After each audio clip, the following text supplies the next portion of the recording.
Sick of too many people speaking Mexican in this country? Have you ever considered a career in law enforcement, but the police said you were too stupid? Do you like to wear a mask while doing despicable things? Join ICE! Are you interested in demanding documents from visible minorities? Have you ever considered becoming a mall security guard so you can boss kids around? Do you ever think Hitler had some good ideas? Join ICE! Do you ever stare out the window while drinking a cup of coffee and think, wow, I'm good at hatred and anger? Were you bullied as a kid, or were you the bully? Either works. Do you consider paintball a sport? Do you think Christy Gnome should kill another puppy? Up. Join ICE! Do you laugh out loud when you watch Schindler's List? Does the idea of pepper spraying peaceful protesters make you aroused? Did your wife leave you after you joined a militia? Do you consider playing Call of Duty a way of life? Join ICE! Do you think fascism is a witticism from the Fast and Furious franchise? Do you ever call your ex and then hang up just to hear her voice? Have you been to at least 3 Trump rallies? Have you seen every Steven Seagal movie? Can you do 5 push-ups in a row? How about 3? Do you ever lie next to some clothes your ex left and pretend she's still around? You're so witty. The bottom line is, if you're a dumb, racist piece of shit, ICE might have a job for you. And don't forget, you can always hide behind a mask. Talking to you right now. When these people come out and go, Tim's a bootlicker for defending us. I am not in danger, Skylar. So I'm like, no, you misunderstand. It's my boots. I am the danger. A guy opens his door and gets shot, and you think that of me? No. I am the one who knocks. It's mine. I voted for them. I'm wearing the boot. I'm stomping on the ground.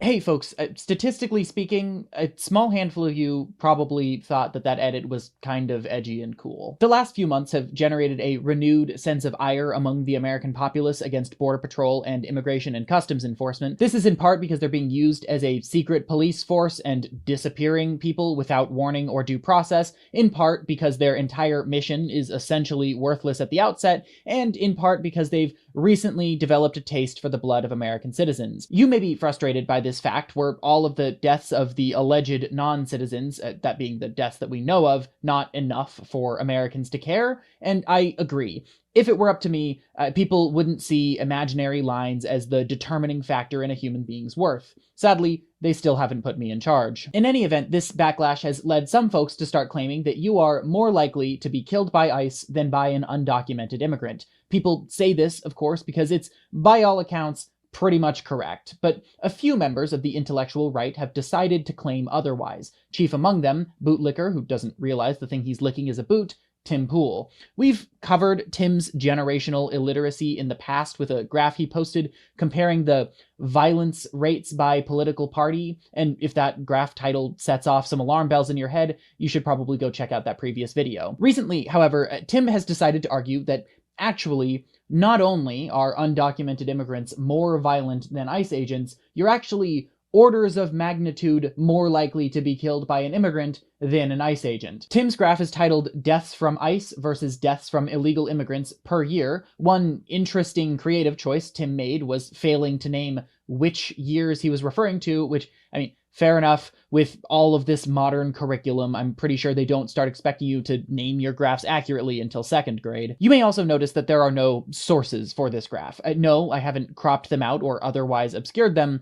Tim simply did not cite any. The reason he didn't cite any sources is because none exist, because he made this data up, because he's a Nazi stooge running defense for an administration that wants desperately to keep killing people. Here's a graph that actually has a source, the NIJ in this case, linked below because I'm not a complete hack. showing the rate of violent crime arrests by citizenship and documentation status in Texas. As you can see, at no point between the years of 2012 and 2018, the years this data was recorded, did the violent crime rates for undocumented immigrants reach even half that of citizens, because no shit. But I'm not content with that. See, I had an idea today. What if we made our own shitty conservative lie graph with one single modification? Every number we use has to have a source attached to it. Could be interesting. Let's make a graph of death rates by ICE agents versus undocumented immigrants in 2025, and let's cheat fucking hard in favor of ICE. According to the DHS, the number of ICE agents/officers more than doubled in 2025 from 10,000 to 22,000. Because we're trying to make ICE look as good as possible, we'll use 22,000 as the total number. The more agents there are, the fewer deaths there will be per agent. The Guardian reported 32 deaths in ICE custody in 2025. Now, that number is certainly significantly higher in the real world, as we've seen ICE frequently just accidentally loses people and fails to keep track of the people they've kidnapped, and that, of course, also ignores all of the people who've been killed in foreign gulags we deported them to. While we're at it, though, let's cut the number of deaths in half. Maybe 16 of those people were actually gonna die anyway, regardless of what ICE did. Why not? That puts us at, if we round down, 0.0007 deaths per ICE agent in 2025. As a reminder, to get this number, besides rounding, I had to inflate the number of ICE agents, ignore all unreported deaths, ignore deaths by ICE shootings, ignore deaths caused post-deportation, and cut the number of deaths in half. Let's look at them immigrants now. According to Pew Research, there were 14 million undocumented immigrants in the US in 2024. Close enough. Let's use that as our population. According to Border Patrol, there were 23 murder/manslaughter convictions of, quote, criminal aliens in the fiscal year 2025. Fiscal year and real person year are slightly different, so we'll also include the current murder convictions in 2026, which brings us up to 27 total. But here's the thing. CBP appears to only be tracking murder convictions for undocumented immigrants who have an existing criminal record, either in the US or in their country of origin. While this would naturally include most murderers, it would technically exclude any first offenders. So let's double this number. Actually, scratch that. Let's multiply it by 100. Let's literally multiply this number by 2 entire orders of magnitude and say there were 2,700 killings by undocumented immigrants in the year 2025. And for good measure, let's round our result. As a reminder, to do this, I have just combined the homicide/manslaughter convictions for 2 years, then multiplied that result by 100 for no reason other than that I felt like it. Then rounded the result to make undocumented immigrants look as bad as possible. From this generationally shitty math, I have deduced that there was 1 death for every 5,000 undocumented immigrants. Here's what this would look like on a graph. Even if I lie through my teeth for this administration, manipulate the numbers until they are unrecognizable, it is not even close. There is no contest. ICE is more violent. For the record, this is what that graph looks like if I get rid of as many of these shitty assumptions as I could. For the ICE population here, I took the average of 10 and 22,000, and I still can't quantify unreported deaths that would likely make this number far worse. Of course, Ergorotic.com. I'm here to tell you I understand what the filmmaker was trying to say with the film Cuties. How many times you think we ain't filmed all the things? How many times we said we oppose taxation? What about the roads? How many times? What about the roads?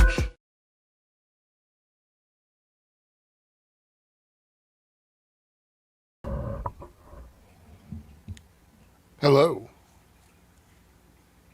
I'm sorry, this is just Elam's camera. I'm just holding it for him. Let me see. Dane, you're muted. Yeah. I'm in the process of getting my shit situated finally. As you can hopefully tell, it's a different space. But I've got a little Gordy bed right here, and I've got an extra camera that I'm going to put right there. So, you know, whenever there's a cat activity, we can check them out. Ooh. Yeah, cat activity. How y'all doing? Doing good. Yeah, no, I'm back. Yes, I finally get to return. So I was wondering where you've been, man, because I know you get real cagey about your private life, and I think I figured it out.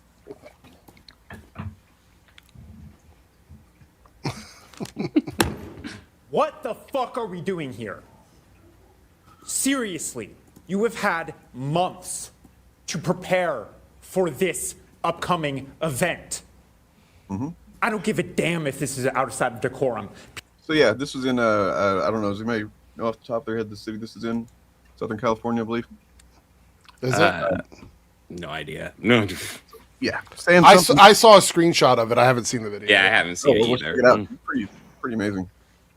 People are dying on our streets every single day in this country because we allow this federal government to walk all over you. Look me in the eye. Can any one of you go home to your children and tell them that Nobody gives a fuck what you think.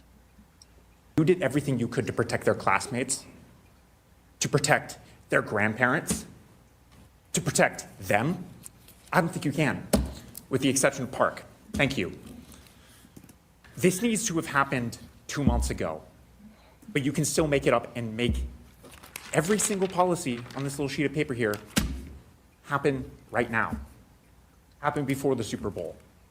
Happen before potentially hundreds of masked men come into our city and kill people. I am disgusted by each and every one of you, with the exception of Councilmember Park, that you have not done something more. You need to affirm that no city resources will go to ICE, that no cooperation will be given to them. You need to affirm to the country, to the world, that you are not cowards. Because as of right now, I stand in front of a council of cowards. And if you do not act, you're not just cowards, you are traitors. Traitors to each and every individual you serve. To each and every individual that lives in this country, legal or not. You know what I like about this guy, other than the fact that he's dressed like Batman and he just walked into this place like he owned it? It's that he's clearly nervous and he's fucking up a little bit with, he's stumbling over himself and he just keeps going because, he's almost certainly not somebody that speaks publicly on a regular basis. Yeah. I feel like the Batman thing is kind of a way to help him out a bit, Well, also just like, more people than just that immediate city councilor here are seeing this too. So yeah, that helps too. Yeah. I mean, it just goes to show, really, that the fictional Batman's reasoning for wearing a bat costume kind of checks out, because he's developed his own legend. But anyway, things aren't good right now. But hey, let's not start the show on that. Let's start talking about something else. Somebody else lead the show, man. I don't know how to do this anymore. Off the rails. The reality is off the rails. I've been watching lots of chud channels, and I discovered, even though I was watching Starfleet Academy on my own, I discovered watching through the chud channels that apparently every single character in the show is gay now. That's true. Yes. I didn't even notice it watching the show, but I mean, they said it. Yeah. It must be true, right? It must be true. I would argue that in the future that probably would be true. Not they would be gay, but I believe people would be less concerned about gender roles and sexuality in the future. Yeah, I don't think that would be might be more open, and that'd be cool. I mean, yeah. No, I agree with that. I did see that there's been several clips of people accusing, like Jaden, the Klingon on Starfleet Academy, of being an openly gay man outside of Star Trek, and he's never. I looked it up. He's never made a statement about being gay outside of Star Trek, so. It's also kind of weird. Well, I haven't seen the show, so I don't know. But the character is gay or no? No, not as of right now. No, there's been no mention of it. But they tried to say, well, the actor's gay, but the actor's also never said he's openly gay. So they're just doing what they're programmed to do, which is to find something to say about something, right? It's insane. I don't. But keep in mind, they also get mad at things like Stranger Things, where the actor comes out. So you can't be in the closet, but you also can't come out. It's right. Yeah. There's almost like it's bigotry. It's almost like it's grifting too. True. How much of the old those Epstein files have you guys dug into, if at all, any? I mean, there was like what 2.7 million new ones released, and I've seen some of that. Just a couple. Yeah, I can't keep up with it. I mean, I found people that did the work, and then I looked at the highlights, basically. Hello, nothing but media. Hey, Ryan. I remember you joined, and I forgot that you can't automatically join on your own. You can't. But like, there's a couple of things that are, I mean, a lot of it has nothing immediately to do with the stuff that we tend to talk about or whatever, but some of it kind of actually has everything to do with it. I don't know if you guys have seen that bit with Epstein and Peter Thiel and Steve Bannon, basically Epstein and Bannon, who were very good friends apparently.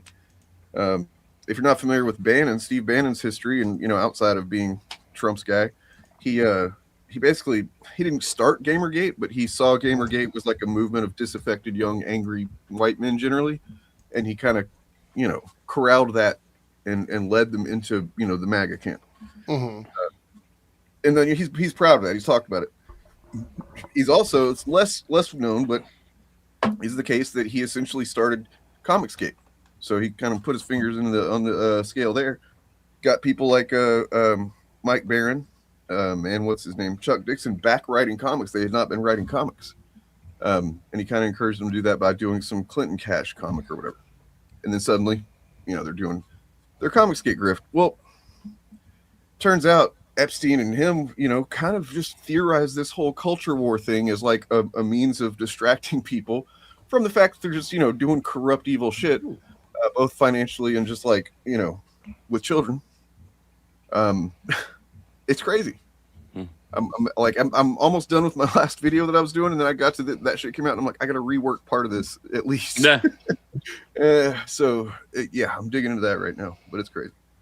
Yeah, it feels like all those sort of charts that yourself and Pillar put together for their web of interconnectedness now needs one figure at the center, one missing figure. Like, and it feels weird because it's not like I came to this whole thing from the opposite approach that a conspiracy theorist tends to go to at stuff, right? So like I first kind of noticed vibes wise connections between like Comicsgate, Phantom Menace, and then like the fascism that was starting to happen in like 2017. I'll be like, hey man, there's a lot of overlap, it seems like here, just like the vibe of it, and some of the the ways they talk and beliefs and stuff like that. And then just as time goes on, I just start putting like literal connections, like, oh wait, no, there's actually literal human beings that have 1 foot in this and 1 foot in that. Mm-hmm. And then you start looking at Nerdrotic and all that stuff. We've talked about all that before. Well, every time we discussed it early on, we were all saying like we don't want to sound like conspiracy nuts here, but a lot of it's connected. Yeah, and in weird ways. So, and this is the weirdest way. Like it literally couldn't get any weirder than just like Epstein is kind of at the fucking the core of. Yeah, the QAnon thing is a big part of it. But like, and that's all. Jesus Christ, it's what a tangled web they've woven, right? But. And yeah, it all comes down to that phrase: always accuse others of what you're doing. Yeah. Well, I mean, but so I don't know. I mean, obviously, we're not going to know all the details of this probably in our lifetimes. They're going to be, honestly, the scope of this thing, the sprawl of it, is large enough that it's one of the most fucking major fucking events in human history. That's not even exaggerating.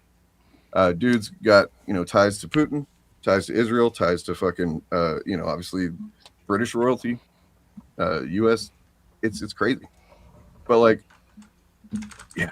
Anyway, no, I was just going to push back on that slightly. I think Epstein kind of is at the center of it because what he was doing was so grotesque that the only way to cover that up was by manipulating so many other people.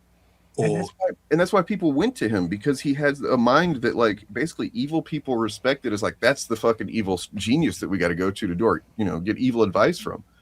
I mean the biggest evidence that he must have had something on them is that he's the only one not still alive. They're all out here just still leading their lives as if nothing happened. Yeah, I mean this is absolutely true. That like yes. The biggest, I mean, maybe not the biggest, but like a clear takeaway for me from this is that they are still and always have been grifters, these guys, but they also have now, I'm realizing they've been grifted. They got grifted into doing grifting. You know what I mean? I posted on YouTube post something about like, basically they've been jangling the keys to distract people, but they're also jangling the keys for themselves. You know what I'm saying? This is essentially the bigger version of what happened with Tenet Media, which was a small scale version of this exact thing. Russian operatives took people that were already saying things that they wanted them to say and just started paying them for doing it. Yeah, this is a good rough outline. Thank you, Bob. Epstein started.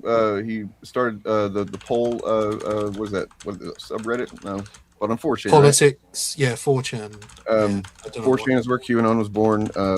You know what I mean? Like, and then Bannon, as I mentioned a minute ago, he was right there at the beginning of grabbing these nerdy culture, groups and radicalizing them.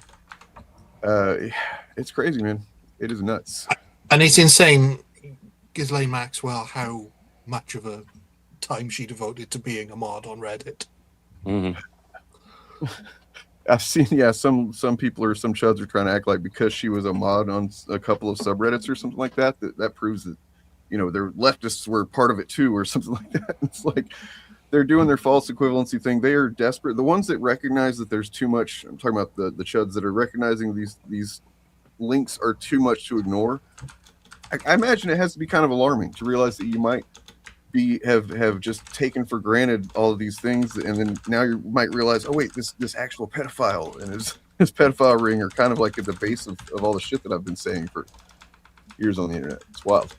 And you can whatever you say about whoever's in those files, if you make allegations against any people who you consider left-leaning or Democrat or liberal or whatever, those criticisms have to be levied about all the right-wing people in there as well. And I think what's interesting is that everyone on the left is quite willing to do that, tar them all with the same brush, if you like, whereas people on the right tend to be focusing on only some people on that list.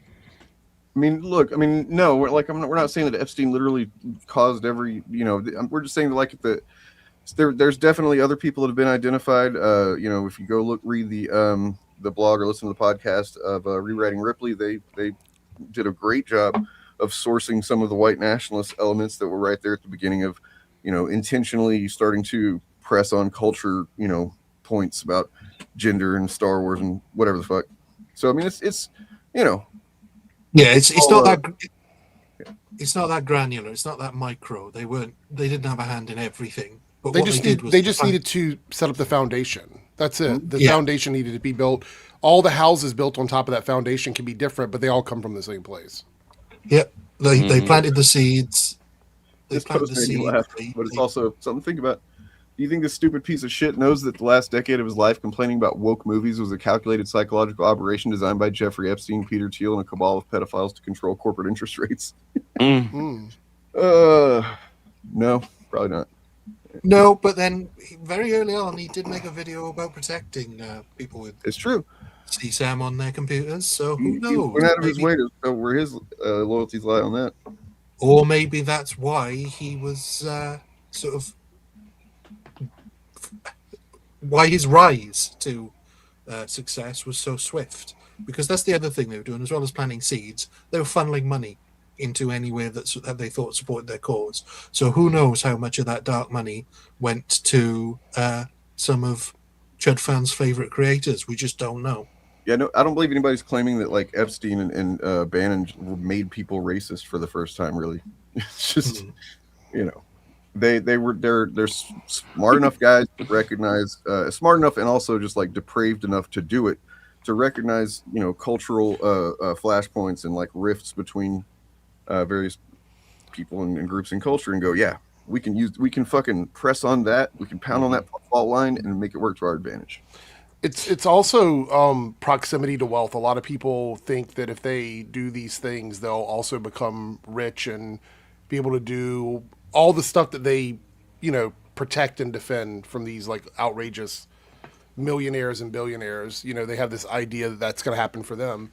And all you have to do is show them how to make the money. Once they understand this is what I have to do to make the money. They just have to keep doing that same thing over and over and over again, which is what these guys have done.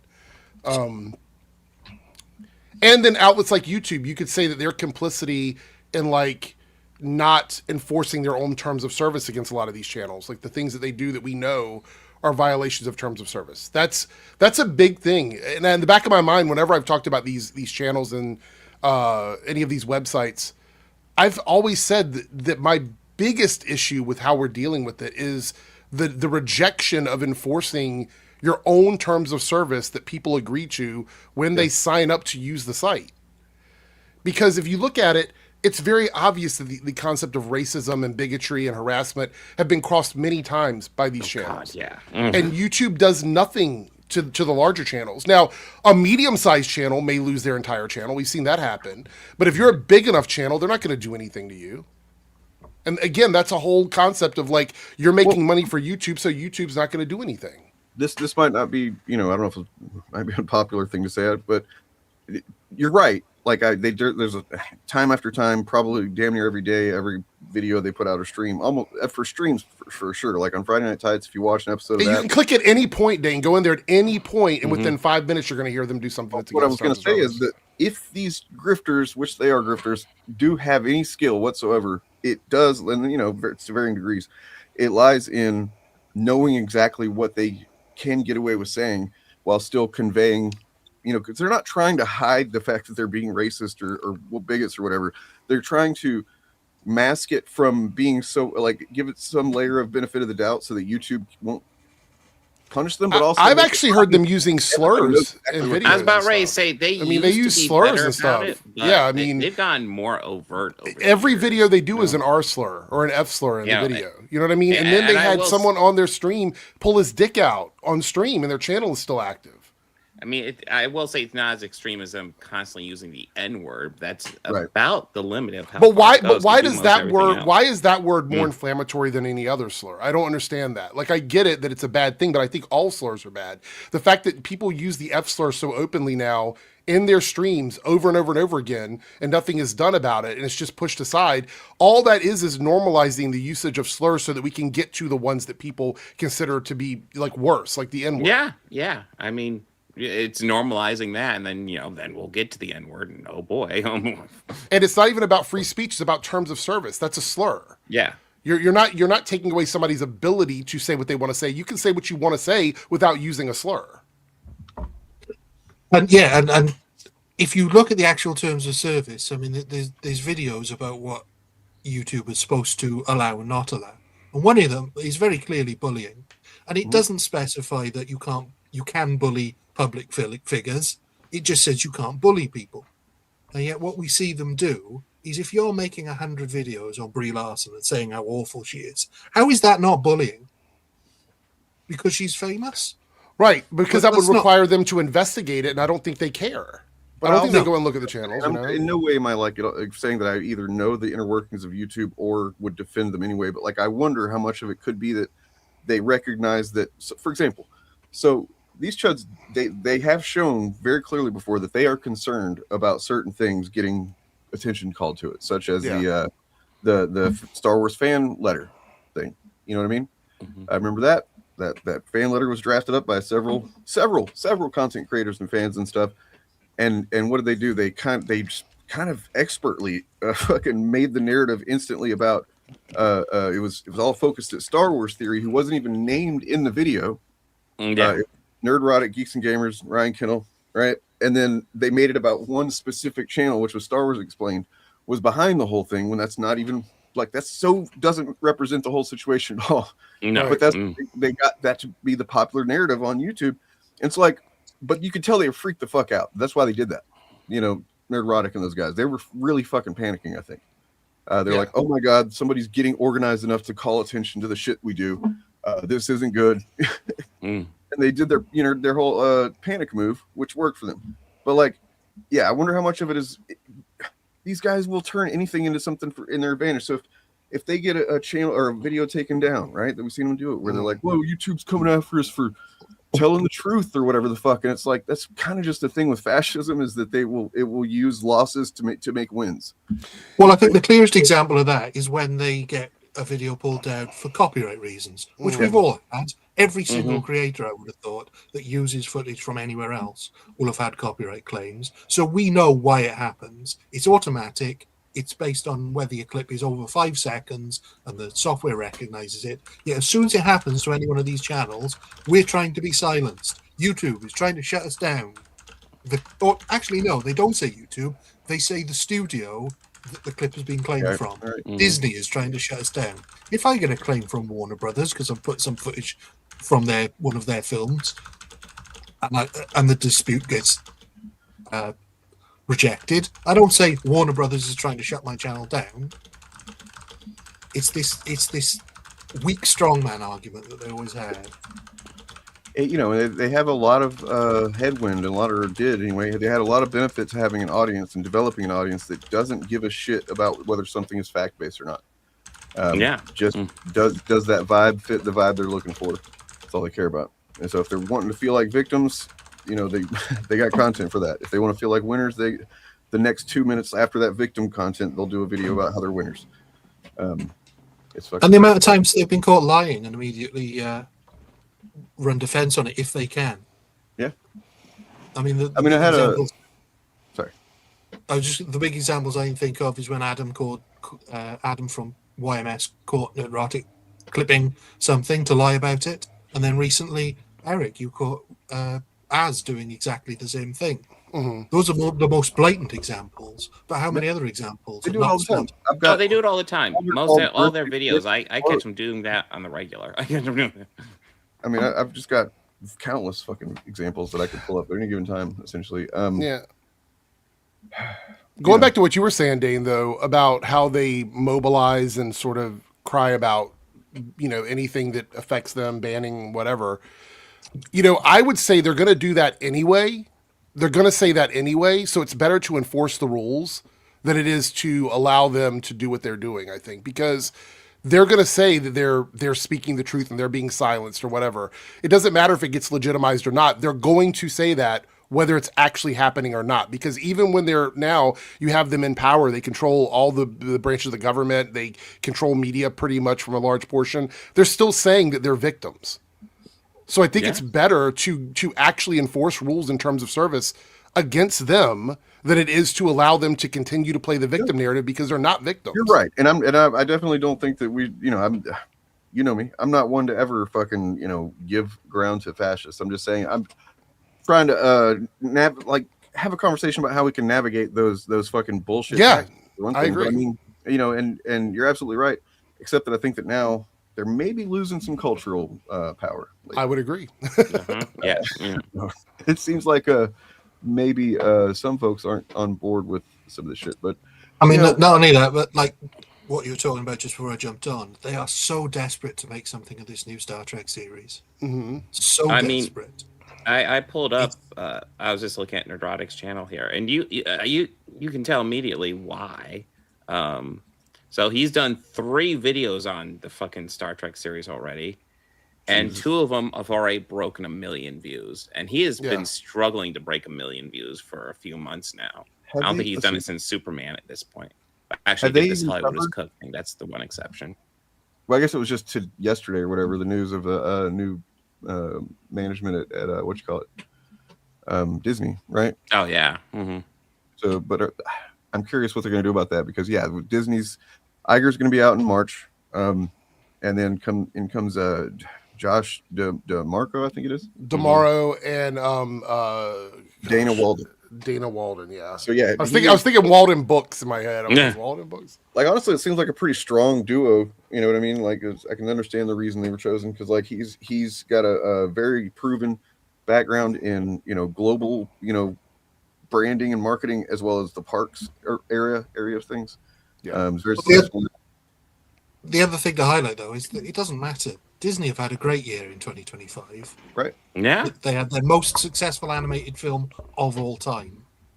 They had an Avatar sequel that still did very, very well, despite apparently nobody liking it. They were still number 1 in 2025. They were the number 1 highest grossing studio in 2025. So, and yet it didn't matter. The narrative from the chuds was still Disney is failing, Disney is dying, etc., etc. So, Except it's a larger. I've said this before. It's a larger picture. They're talking about Disney. Disney is a channel on a TV network. You know what I mean? Like it's one of many things that Hollywood is. So like if you're looking at Disney as an individual business, it's different from looking at Hollywood as an industry. And I don't know why they don't do this, because they're the ones who are always talking about Hollywood. Like there's issues with Hollywood. There's branches of Hollywood that we're dealing with. Theaters, issues with theaters, the economy, what kind of movies people are going to see, how does that affect movie production? What does it look like with the lower budget movies versus the larger budget movies? But Jeremy from Geeks and Gamers said this. Their audience is too stupid to stay interested in that kind of conversation. So everything becomes the dumbest version of what it actually is. So it's just Hollywood bad. Disney is failing. There's no real conversation about what the problems in Hollywood are. There are issues in Hollywood. We're seeing them, but it's not wokeness. But wokeness is an easy scapegoat. This is exactly why we fucking call them grifters. And the people that come to us being like, oh, you call them grifters, you're a grifter. Like, you don't understand anything, apparently. But, like, it's not simply because there's like a conversation, basically, dialogue that we've had with these guys, not directly in most cases, but, like, they put out a statement. They put out content saying a thing is bad and woke or whatever. And then we go, wait, but it's not necessarily that because, you know, or maybe you don't like this or whatever, or that's just kind of dishonest or bad framing. And their response is that we're shills and that they're just mad. We're mad that they don't like it, which fucking completely kills any actual dialogue that could take place. And that's where I'm like, okay, you're a fucking dishonest grifter. Well, I mean, they're desperate to avoid dialogue, especially after I attempted it a few times. But yeah, they just last thing they want is a fucking honest dialogue. I mean, I think you succeeded. But this is also you kind of killed it, Bob. Like you killed it. Sorry, I was hoping for more, not less. I was hoping for more. This same thing is reflected in the administration at this point. It's hard to tell who's getting their cues from who. I don't know if you saw, but Karen Levitt just recently put out a statement within, I think, today, saying that Bad Bunny is part of the Hollywood elites. I mean, he's a Puerto Rican rapper. What's he got to do with Hollywood? Absolutely nothing. He's only been making music for like half a decade. They're acting like he's been in Hollywood for 30 years. You know what I mean? 50 years, whatever. He's got nothing to do with being a Hollywood elite. I mean, but that's they won't even tell you the stuff he's done. I'm not out here, you know, necessarily saying I know everything about Bad Bunny, but I do know that the first massive bits of money that he made, he went back to Puerto Rico and invested it in Puerto Rico to make sure that there were things that were being done socially to help the people of Puerto Rico. So this is somebody who actually does have those quote unquote American values that they say they have. But he's somebody who doesn't speak English as his first language. He's somebody who's brown. And so that makes him the villain. That's the entire thing with this whole Caroline Levitt and this whole Turning Point USA fake ass halftime show is done specifically to be based on racism. Yep. Like that's all it is. It's called the All-American Halftime Show. When all, the word all means nothing in there, because they're excluding actual Americans and going against Americans like Bad Bunny, who is an American citizen. So it's not an all-American, it's white American. No, that's what it is. It's the white American halftime show. That's what this is supposed to be. And you can't look at it any other way because it only exists in opposition to Bad Bunny. Mm-hmm. Now, that's one of the things that drove me nuts when Bad Bunny was first announced. I'm not, you know, massive fan of Bad Bunny or anything, but like everybody was like, they should have an American do the halftime show. And I'm like, well, number one, why does that matter? And number two, he's Puerto Rican. That's American. What the fuck are you talking about? We've already years ago when Trump went down there and threw the paper towels at him. You know what I mean? Like it's just it never changes. They just it default to the dumbest, most fucking. If there's anybody that can speak on how popular Bad Bunny is, it's me. I literally work at a club 4 and 5 nights a week. I play his music literally multiple times a night. He is one of the most popular artists that I get requested at the club consistently from everybody that comes to the bar. So to act like people don't know him is just ridiculous. He just won a bunch of Grammys. Mm-hmm. What are we even doing? Well, and then like I haven't really looked too deep into it, but I saw a couple of people that whenever it was announced that Green Day was also going to be performing, that chuds got excited about that at first. I don't think they realized maybe what Green Day has done. Dude, it sounds like the same people who get upset when Tom Morello says something. Anybody remember American? It literally had a song called "American Idiot." Like, I mean, it just explicitly about George Bush, George W. Bush, which they were quite proud to say. I remember this fucking crazy, surreal, goddamn clip that I saw from like 2020. It might have been here in Portland, where like, you know, there were some chuds that would set up camp and do their, you know, kind of little bullshit riots, trying to start fights with whoever the fuck downtown. And there was this guy, and he was like just a 40 or 45-year-old, just redneck looking dude, and he's just like stomping around with his fucking MAGA flag or whatever, and listening to "Killing in the Name of" by Rage Against the Machine. I'm just like, dissidents. Oh my god. Yeah, some of those who work forces are the same that burn crosses. What do you think that means, bud? I want to remind everybody also, Kid Rock, the headliner of the All American halftime show, Kid Rock, right, had a song. It was in, what movie was it in? It was a kids movie, Osmosis Jones, called "Cool Daddy Cool," where he talks about hooking up with underage girls and that it's mandatory. Yeah. No wonder he's a Trump fan. In a kids movie. I mean, I don't know how, like, literally everyone that's around this administration either is in files that say that they've done things with kids, or literally made a song about it and put it in a kids movie. And just now people are like, holy shit, he talks about statutory grape in that song. Here we go. I got pulled up here.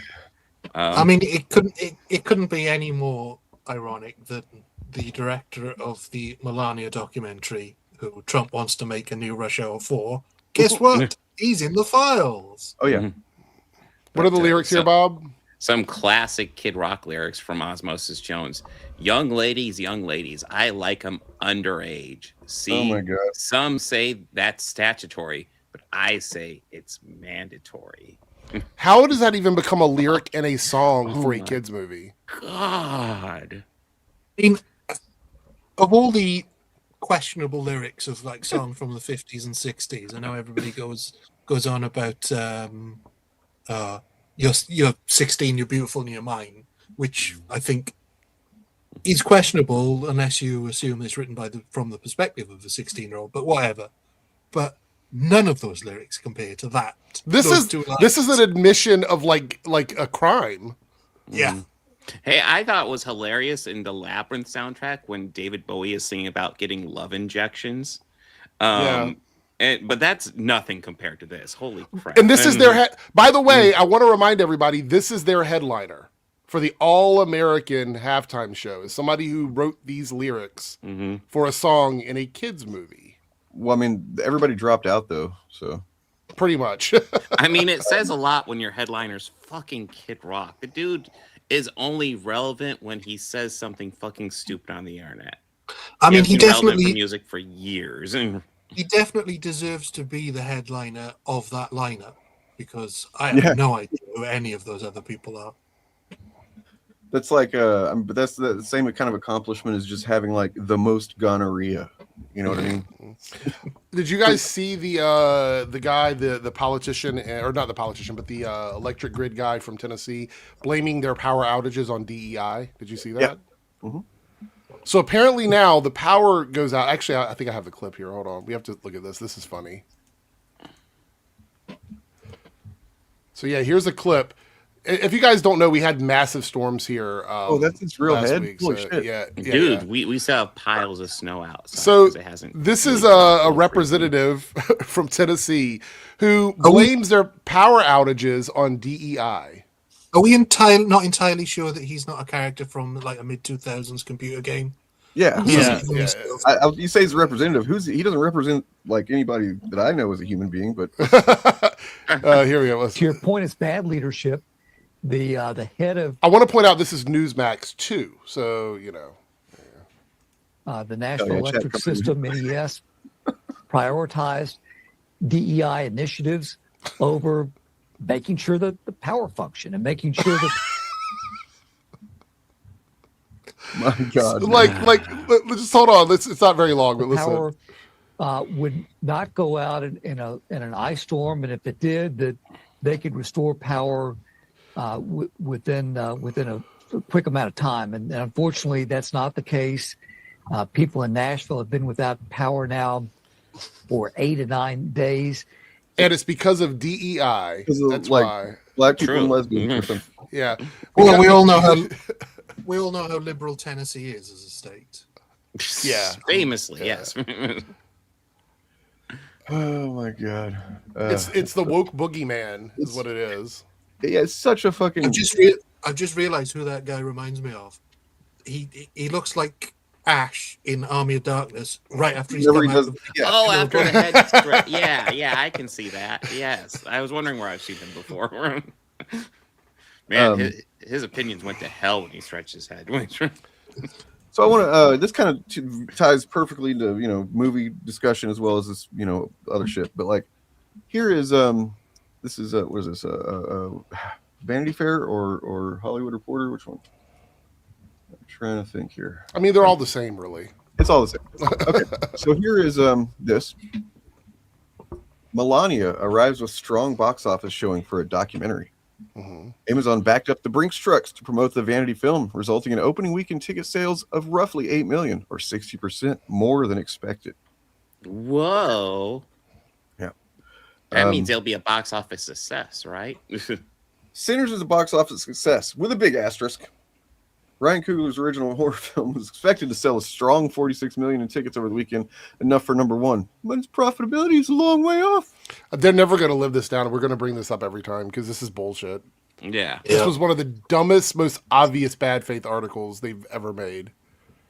So, I mean, the question really is like, is $46 million on a $90 million budget good? And $8 million on a $40 million better? Yeah. I'm not good with math. All I know is that, as I said here, one of these films directors is in photographs in the Epstein files. The other is Ryan Coogler. Right. Yeah. Yeah. Not only that, but Brett Ratner was like, I didn't even know Epstein. He said that yesterday. Did you The see dude- that? yeah. You're literally in pictures with him. He says that was my fiance, and Piers Morgan goes, "Oh, well, yeah, what was her name? I'm just curious." And he's like, and I just want to point out because I did a little bit of detective work here. So he was with, not necessarily engaged to, but he was with Rebecca Gayheart for like 13 years. They were not engaged at this point. It was actually more likely that he was dating at the time Serena Williams. Mm-hmm. I don't think that's who that is. I mean, we can't see her face clearly. It could be. True. I'm just saying, muscle mass alone, I don't think that's her tennis arms. And then also I want to point out the fact that that's Jeffrey Epstein sitting right there. Can we also, okay, so here's my question. If this is a fiance, and this is somebody that we know, and they're not a victim, why is their face blacked out? Yeah. That's a good damn question. That doesn't make any sense. The only people that are supposed to be blacked out from this were underage people or victims. I'm glad you're excited about this. I got something for you. Let me pull this up. I did not make this stuff, but I will definitely use it to make fun of stuff. Where is it at? God damn it. Give me a second, I'll find it. But there is some stuff about the Melania Cinematic Universe. Oh, here we go. God damn it. Do what I'm wanting you to do, computer. Okay.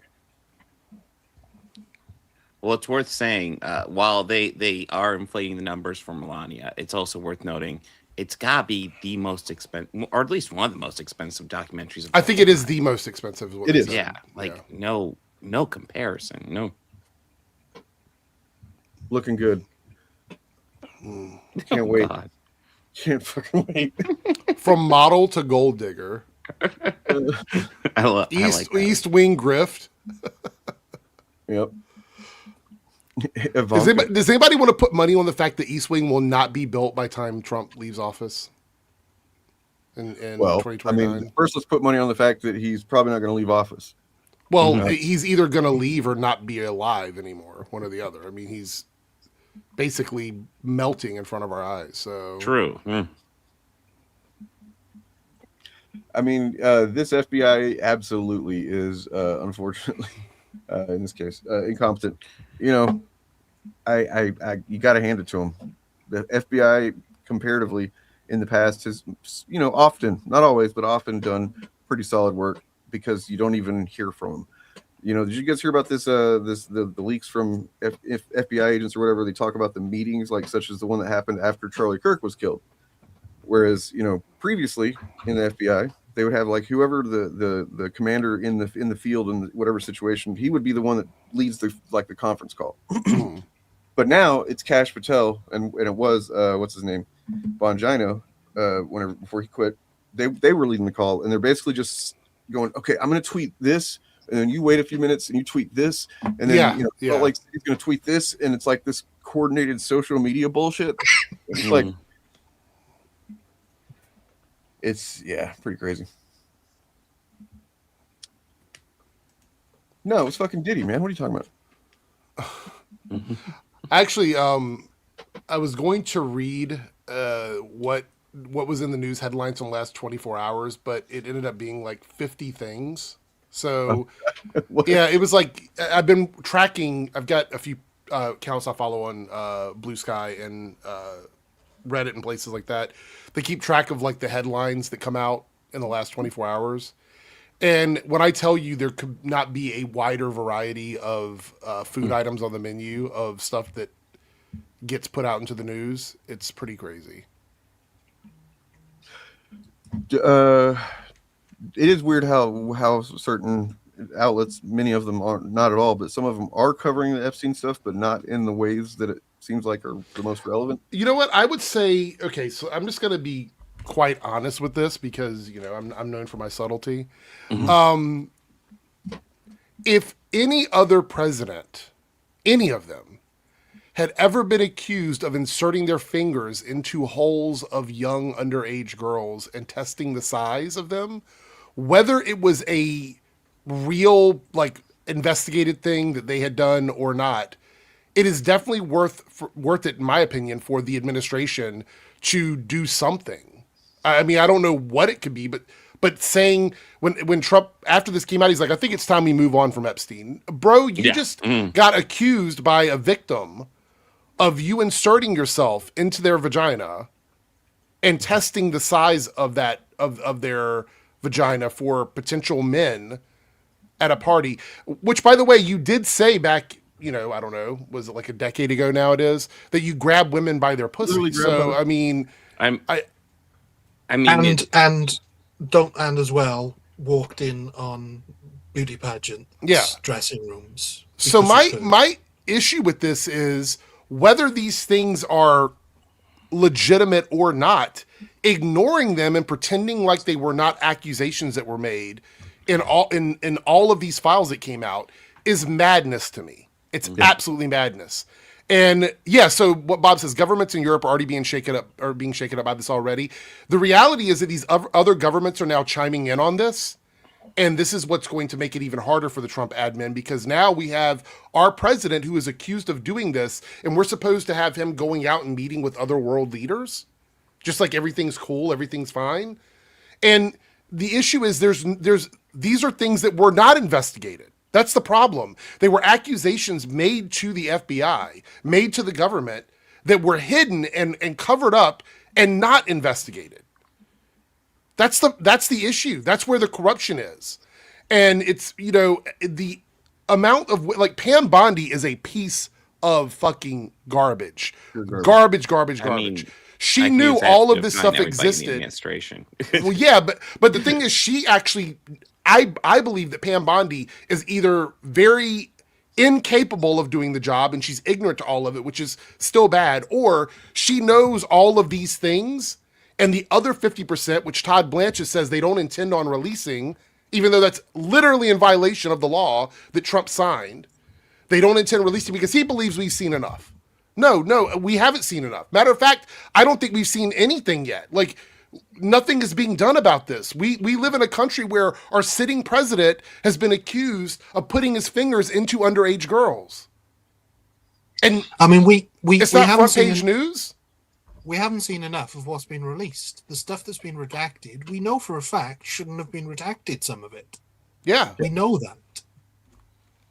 because the law was very clear. Well, they're redacting email, Ryan. They're redacting email addresses of people that have said things like, "We should just murder this person" and things like that. Why are those people's names redacted? They're not victims, and that was part of the things they were not supposed to redact. I didn't mean to drag everybody down, but it's baffling to me. No, dude, you're absolutely right to bring that up, because I mean, oh no, you're right. It needs to be repeated. It needs to be, look, I don't know why. I'm not sure what it is. Maybe I like to think that maybe, but I mean, really, what can be done? Pam Bondi's not going to fucking turn on Trump. He has people that are loyal to him, which almost certainly means at this point that he's got people that he's got something on. I think Lindsey Graham is one of them for sure, because he's been amping it up, the rhetoric recently. Oh yeah, Ladybug. But like, so it's pretty clear to me at this point that Putin has shit on Trump. There's various ways that you can look up and find how the KGB, and then like post USSR collapse, what was left of the KGB, which was Putin, how they would go about like finding information on people that would come visit, such as rich men from U.S. How they would, there's bugs and video cameras, and the hotels that they made them stay at. Essentially, they would have escorts, sex workers, show up and meet somebody like Trump at the airport, and then give him a guide. So like basically everywhere that he went, he was being monitored, and they knew everything he was doing.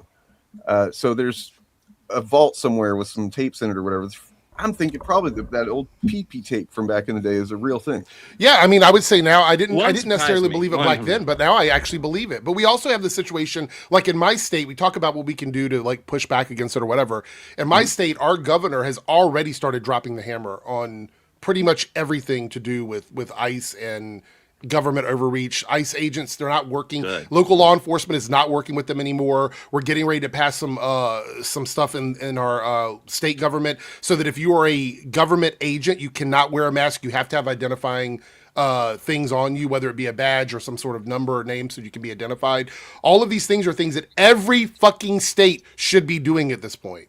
Every single state should be doing it. And then in Texas, where they gerrymandered the fuck out of Texas, we just had someone win in a red district by 17 points, where Trump had won that district by 20 points just in 2024.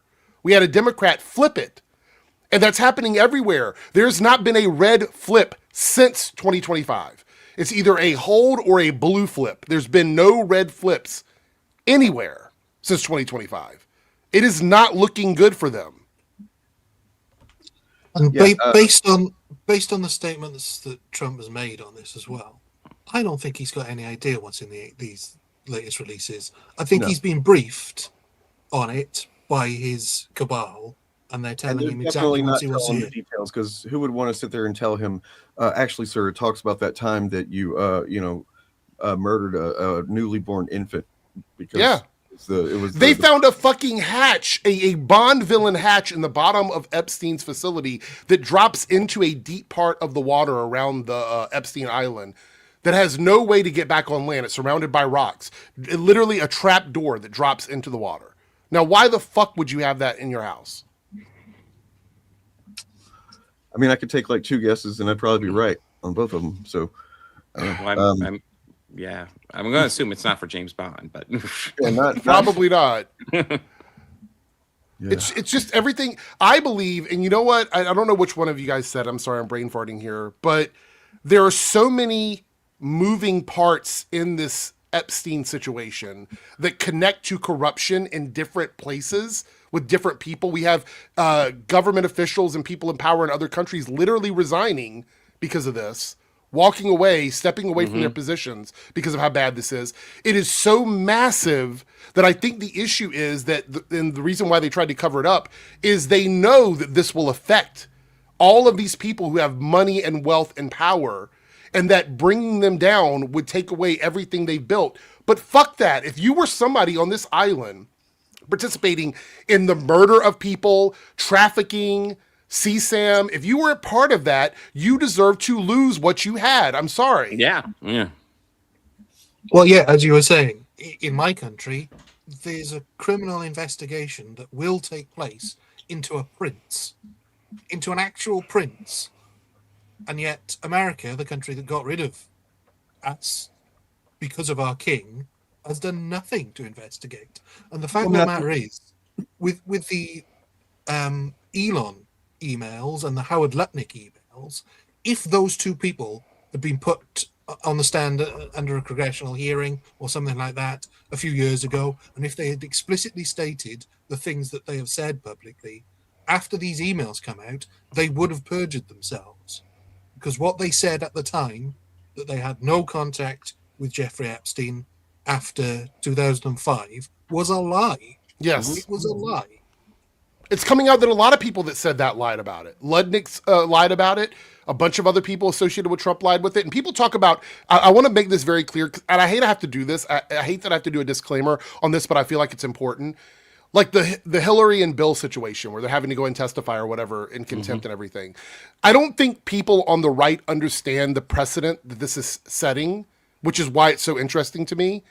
If they did something that is wrong, even though I have supported them in the past, lock them up, take them to trial, and do what you have to do. If they did something wrong, they should be held accountable for doing something wrong. Period. Okay? If need be, I will tear down my Bill Clinton flags. I will burn my Bill Clinton flags. Exactly. Or anyone that I've ever supported in the past gets found guilty of being associated with Epstein in a big way, then prosecute them, investigate them, find out what happened. But what my point here is that the fact that a president, a previous president, and somebody who ran for office, somebody who did serve, can be held in contempt and forced to testify in front of Congress, like Bill and Hillary are. This is setting up that standard that means that Trump can also be called in front of Congress. And I don't think people on the right understand that that is exactly what Bill and Hillary wanted to do when they didn't show up for the closed door meeting. They wanted this to be a public meeting in front of everybody. And I, as a citizen, wanted it to be public as well. I don't want whatever questions they answer being filtered through red tape. I want everything they're saying to be done in public on the record so that we all have it and we can all see it. And I think everybody deserves to see that. 131 people watching across a few different channels. Wherever you're watching, please subscribe if you're not already. But anybody that's watching, it's like, oh yeah, well, Bill Clinton's in there and Bill Gates. Like, I don't give a fuck about those dude. I don't give a fuck who is in there. I seriously don't. Anybody that's in there that is, because there's definitely people that are in there that didn't necessarily do anything wrong. I mean, I would say if it was post his conviction in 2008 and you were still pals with him, I'm gonna fucking raise an eyebrow at you forever. Yeah. But like, still, there's people that probably didn't do anything illegal or whatever. But like, anybody that did, to whatever degree they did, they need to be fucking held accountable for it. I don't give a fuck what their political affiliation is. These chuds can't fucking get it through their heads that we're not fucking playing political game here, that we actually are operating from our goddamn ethics and things we believe. And apparently the whole time they were not. Surprise that up until the moment that it became clear, oh wait, Trump might be the second main character in the Epstein files. Oh yeah, well now we don't care so much about it. They said that Trump's name is mentioned in what we have right now of the Epstein files, which isn't even all of them. 5,000 something times. His name is mentioned more than Harry Potter's name is mentioned in all of the Harry Potter books. His name is mentioned in the Bible. Yeah. Yep. But he has nothing to do with anything. Yeah. He just happens to be mentioned everywhere in the Epstein files. By the way, I'm about to post in chat a searchable Epstein files. It's in Gmail format. It's kind of crazy. I'm looking at it right now. Like, it looks like Gmail, but it's just the Epstein files that are available. And you can see over here, got names. Peter Attia, that's a really interesting guy. He was about to be the doctor on CBS News. Turns out maybe he won't be anymore because he said things like pussy is low carb. And he's talking to, of course, Epstein about that, which kind of raises some gross connotations. Did someone do this to make it easier to read the emails that are in the Epstein files? Is that what this is? Yeah. It looks like. Yeah, I was able to find it here. So here's Steve Bannon. Crazy shit here. So here's Steve Bannon giving Epstein, basically PR advice, how to renew his image from this little, basically he's telling him, you look, okay, so you fell in love with the 17-and-a-half-year-old girl. You've learned from your mistakes and you've grown or whatever. Like, that's what Bannon is telling Epstein he needs to kind of, do to get past his little faux pas of having soliciting a minor charge. And it's like, that's the most cynical shit, to just say that you fell in love with a 17-and-a-half-year-old and you just, you're romantic, basically framing it as he's a hopeless romantic or whatever, and not a fucking sex predator. It's goddamn upsetting. Anyway, but yeah, there's a lot of crazy shit in here, so if you haven't looked into it, I would suggest doing it. Here's the thing, you don't have to. Nobody has to. But if you're going to be on the internet having an opinion on it, you should. That's what I think. If you come at me and you have some fucking, firm opinion on something, I'm going to challenge whether or not you even fucking read any of this shit and what you got from it. And yeah. I just want to challenge something that Gotham Knight 91 said as well. Republicans have no morals. Mm-hmm. This isn't just Republicans. This is the wealthy, the rich. Yeah. The powerful. It's the Epstein class. The Epstein class has no morals, which is people with a lot of money. Mostly Republicans. There's a lot of Republicans there, but not exclusively. Yeah, there are. Honestly, there are Republicans that have broken away from Trump. I think an argument can be made that it applies. They're all on the board, but yeah, meh. The only thing that is similar about all of these people is money and power. There's no poor people in here. Mm-mm. There's no. Well, there are poor people, but they're the ones being victimized. Correct. Yes. Yeah. There's no mom and pop business store owners. There's no small businessman partying with Epstein. It's the very rich and the very powerful. To give you an example, someone I respect way more than Bill Clinton, I actually years ago read most of his book. I couldn't quite get through all of it. Noam Chomsky. I used to really respect him. He's had some calls recently later in life that I haven't really been into, but he's been identified in this. If he did anything criminal, fuck him. Is Mitch McConnell still in the hospital? I know he went in yesterday or the day before. I think so. Yeah, with flu-like symptoms. A minute ago about I don't give a fuck who it is. Noam Chomsky. Mm-hmm. Fuck him. Gross. If he did anything fucked up, then fuck him. Yeah. For example, I was a huge fan of Diddy back in the day, right? Mm-hmm. But when I found out he had ties to a bunch of awful stuff and was going to jail, that's it. You just go, I'm not a fan of anybody anymore. I don't have to be at that point. I was a big fan of Diddy, but when I found out that he did that fucking abhorrent cover of fucking Cashmere with Jimmy Page, that was in 1998. Gotham Knight says, I say that because Republicans are the ones in power and they're the ones trying to hide it the most. Yeah, I understand that. I wasn't having a pop. I'm just saying that it's not just Republicans. It's rich people. I would agree in governmental sense right now. Yes, the admin that Trump has are the ones that are actively trying to hide the Epstein files. And they absolutely have no morals, and that's exactly why they're in the positions that they're in, because they're amoral. Here's the interesting thing. Just to look at the admin now, and I know it's not totally Epstein related, but it is related to the admin. Something that we saw today is they are pulling troops out of or agents out of. I have something pulled up about that actually. Yeah, I think Homan has decided that it's a losing battle for them. It's an optics nightmare, so they're removing troops. They're removing agents. 700 immigration agents. So yeah, that's a clear win. Now let's not get fucking ahead of ourselves ever. So for instance, last week whenever they said they demoted what's his name, little high Greg Bovino, and Kristi Noem has also now been assigned to the border. She's not even in the cities anymore. That was a big win, but then some people were like, oh, they're gonna fucking, they did not get ICE out of Minneapolis yet. They still just kept on being really.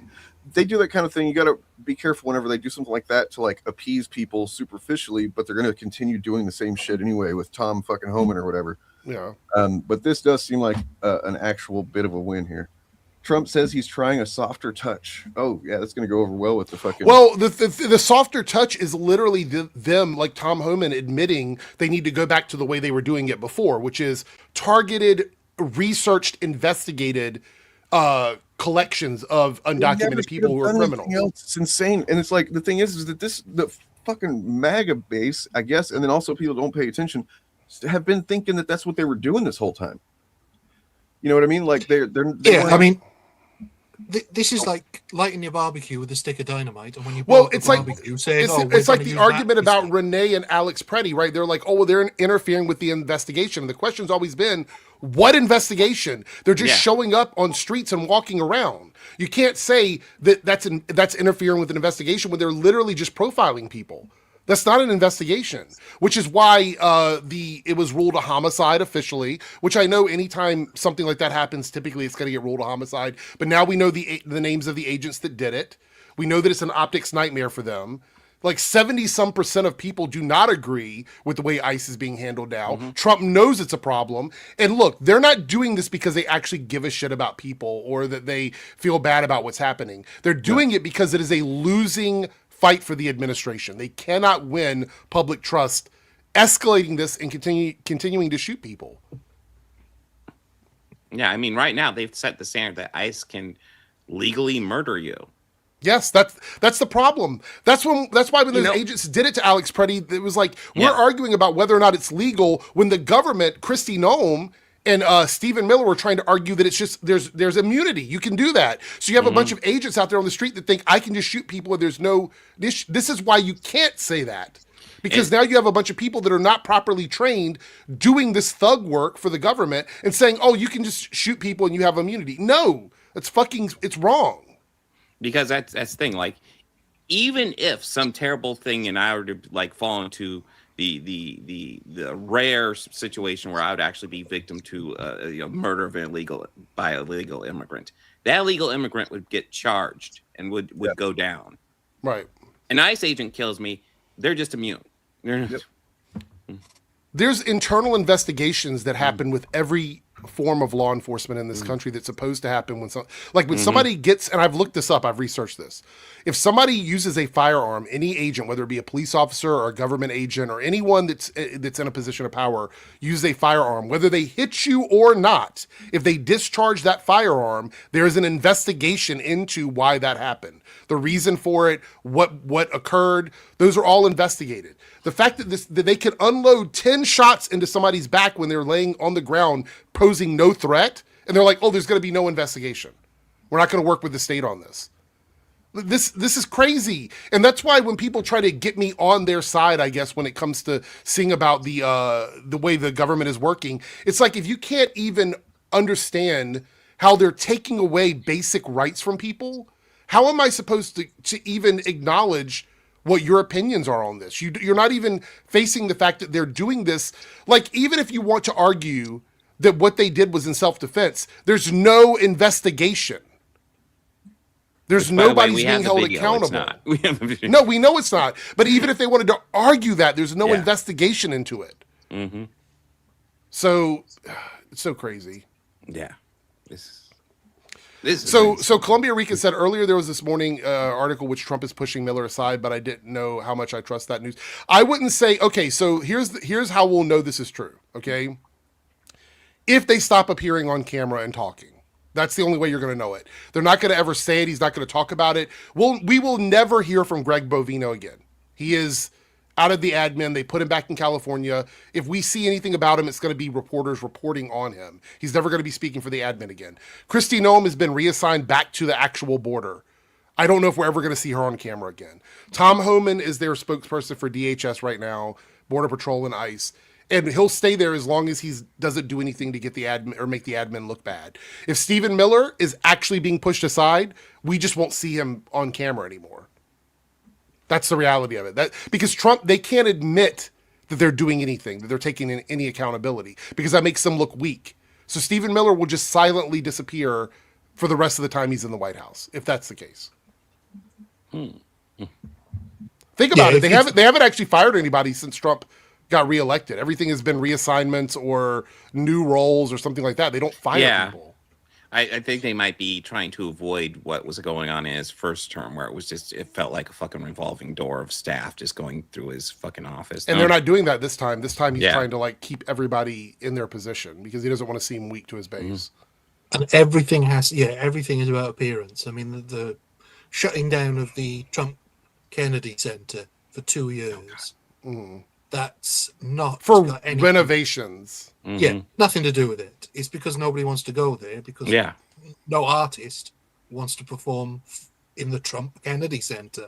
Yeah. Congratulations. You add your name to it. Now nobody wants to be there. I also want to point out that, and I talked about it earlier about the win in Texas in a district they tried to gerrymander for Republicans. Trump tried to campaign for the Republican in that district, and they lost by a lot. Again, the Democrat won by 17 points, or 17-point split or spread.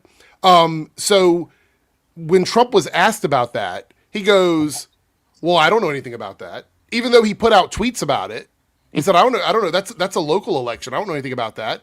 He goes, "I'm not on the ballot." Newsflash, Republicans, for the rest of the fucking time you're running for office, Trump's not going to be on the ballot again because he's either not going to be around because of health reasons, or there will be legal challenges. He's not on the ballot with you. So what he's saying is he doesn't have your back. If you were running for office again and you lose, he's going to say that he doesn't have anything to do with it.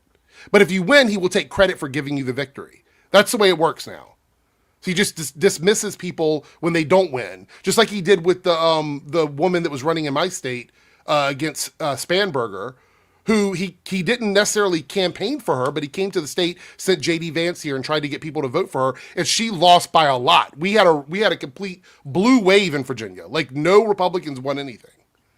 And so he just completely didn't talk about it. He never mentioned it. He never spoke up about it. So this is what they're worried about. This is the issue. This is why what's happening with ICE and DHS in Minneapolis is happening, because they're worried about optics. They're worried about people, like having Greg Bovino walk around like a supervillain, was not good. We watched the video. I think, Dane, I think you're the one that had the clip. We watched where the woman was there making fun of how tall he was and stuff. Like, that's the kind of stuff that you don't want in the cycle. And you know honestly, what I mean? that's the kind of thing that Trump may very well have gotten rid of him for over anything else. Because, like, I remember the first administration, he got rid of Sean Spicer, I think, because of something really fucking stupid, like superficial shit. That's how his fucking tiny brain works. I wanted to point out, going back to the win in Texas, though. So I'm from Texas. It is extremely hard to win as a Democrat in most areas, right? But I mean, not necessarily Houston, but like North Texas, for example, like Dallas, Fort Worth area. Yeah, it's pretty hard. But so a year ago, 2024, the area that just voted in, what was it, Texas Senate District 9, they went for MAGA by, I think, like 14, 17 points. They swung so hard the other direction just a year later that it was a 32-point swing to the left. And they did that, let's see, it's over 50 points, sorry. Special election Latino voters backed the Democratic candidate by an astonishing margin, 85% to 15%, according to VoteHub. This is the political cost of an administration that has chosen xenophobia and cruelty. So we talk about there hasn't been any consequences for the Epstein stuff, right? And maybe there never will be. But the fact that people are out in the fucking streets, the fact that I'm literally about to have to leave this stream to go do a community meeting in my apartment complex, so I make sure that everybody knows what their rights are and stuff like that. And everybody's excited about it. Everybody's trying to get on the same page. That shit, I got some hopium. You know what I mean? Mm-hmm. Let's see. So there's a lot more of us than there are of them. Absolutely. Yeah. Just know that. Power to the fucking people, 100%. So I was trying to find this graph of the money spent, because they fucking spent like $2.5 million on this race, as in the right did. Yeah. And then the left spent I don't know, 500,000. Still won by 50 points.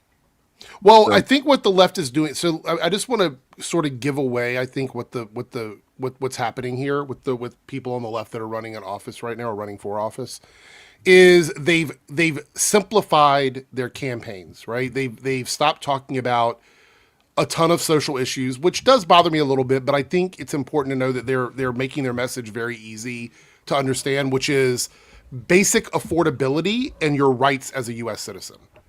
Those are the two things that they're really pushing back on, and I think those are the most important things they should be focused on right now. So, like, you said, like, I understand by being like kind of frustrated that they're not specifically focusing on things that are very real threats to like the queer community and but like focusing on affordability, having everybody thinking about that at the same time as well, it's unfortunate because so many people are suffering, but it also just doesn't happen very much in the US because they've been so successful at branding any vague thought about like, hey, maybe we're kind of poor and we need the government to do something about that. That's like socialism.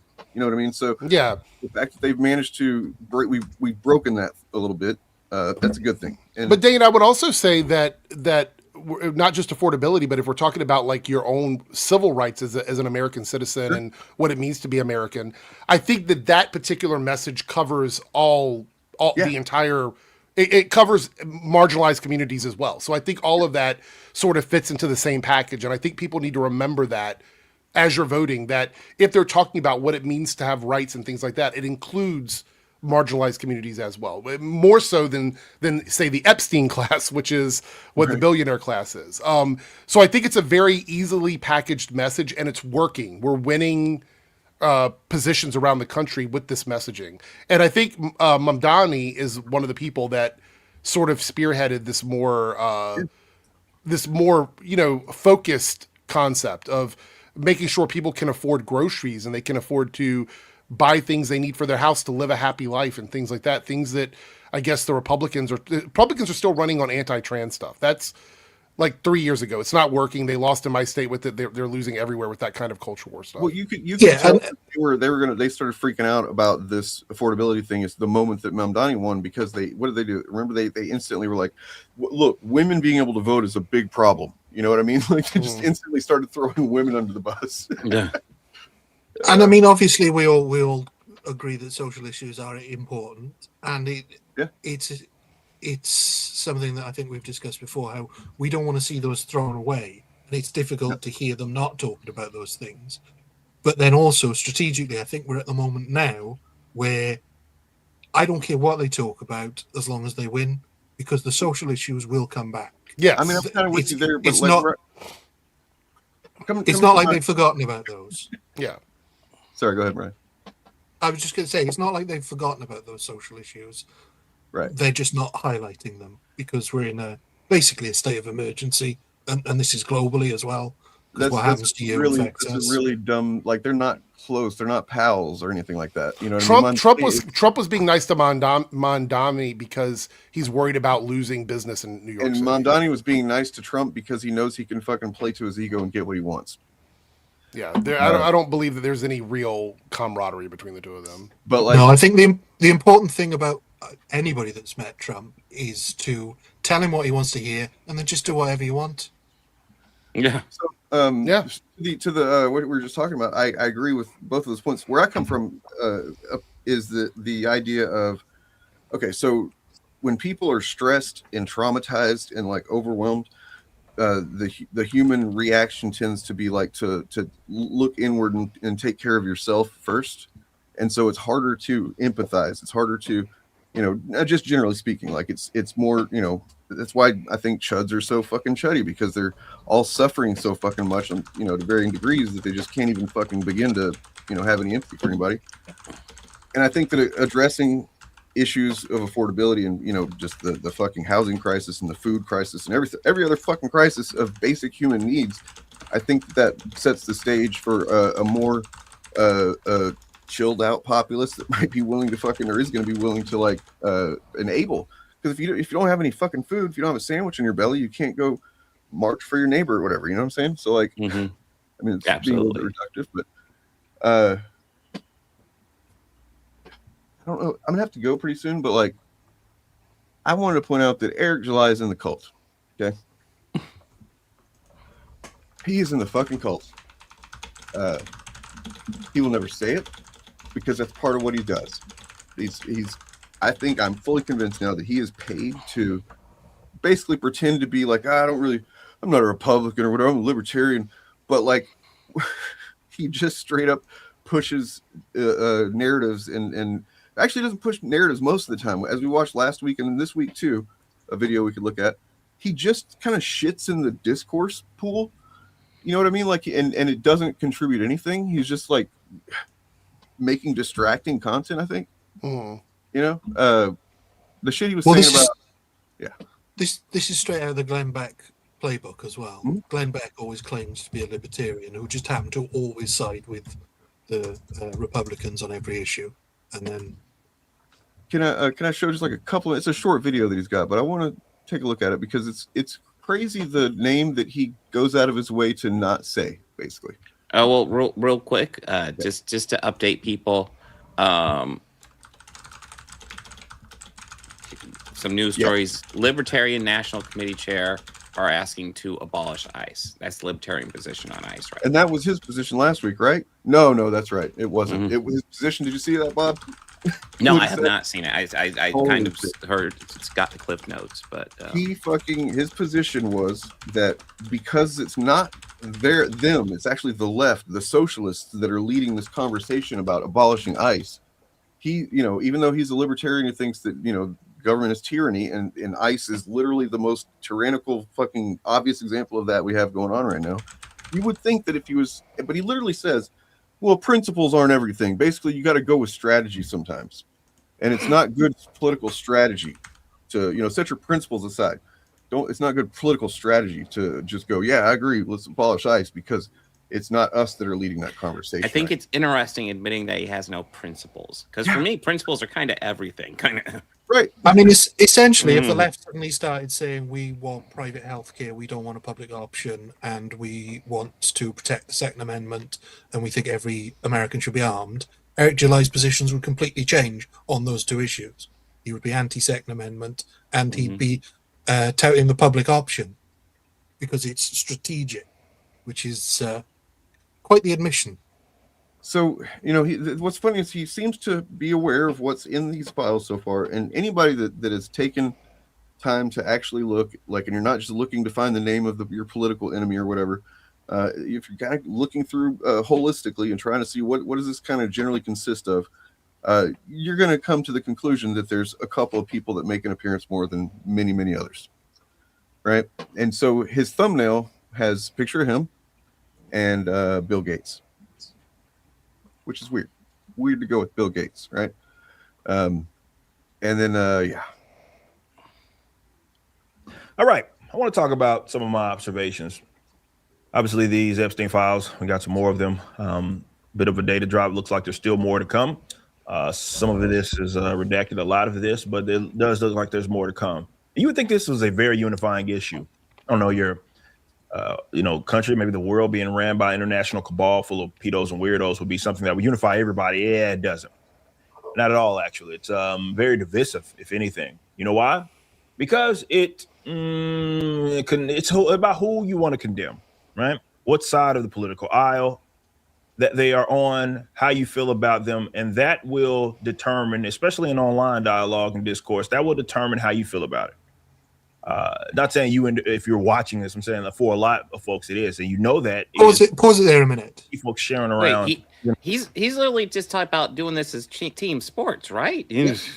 He's doing this. He's at least being consistent with last week. He's saying it really is just strategy, He's both sides of it, but everybody on the left is unified in condemning everyone in the Epstein file. I haven't seen one person on the left side go, yeah, we should only prosecute Republicans. I've never heard that argument. There's some MAGA folks here and there who are fucking breaking off because of this shit. So it's that unifying that it even has gotten through to those people. Some of them, I wish it was more. I wish it was every single one of them. But to say that this is a divisive thing is to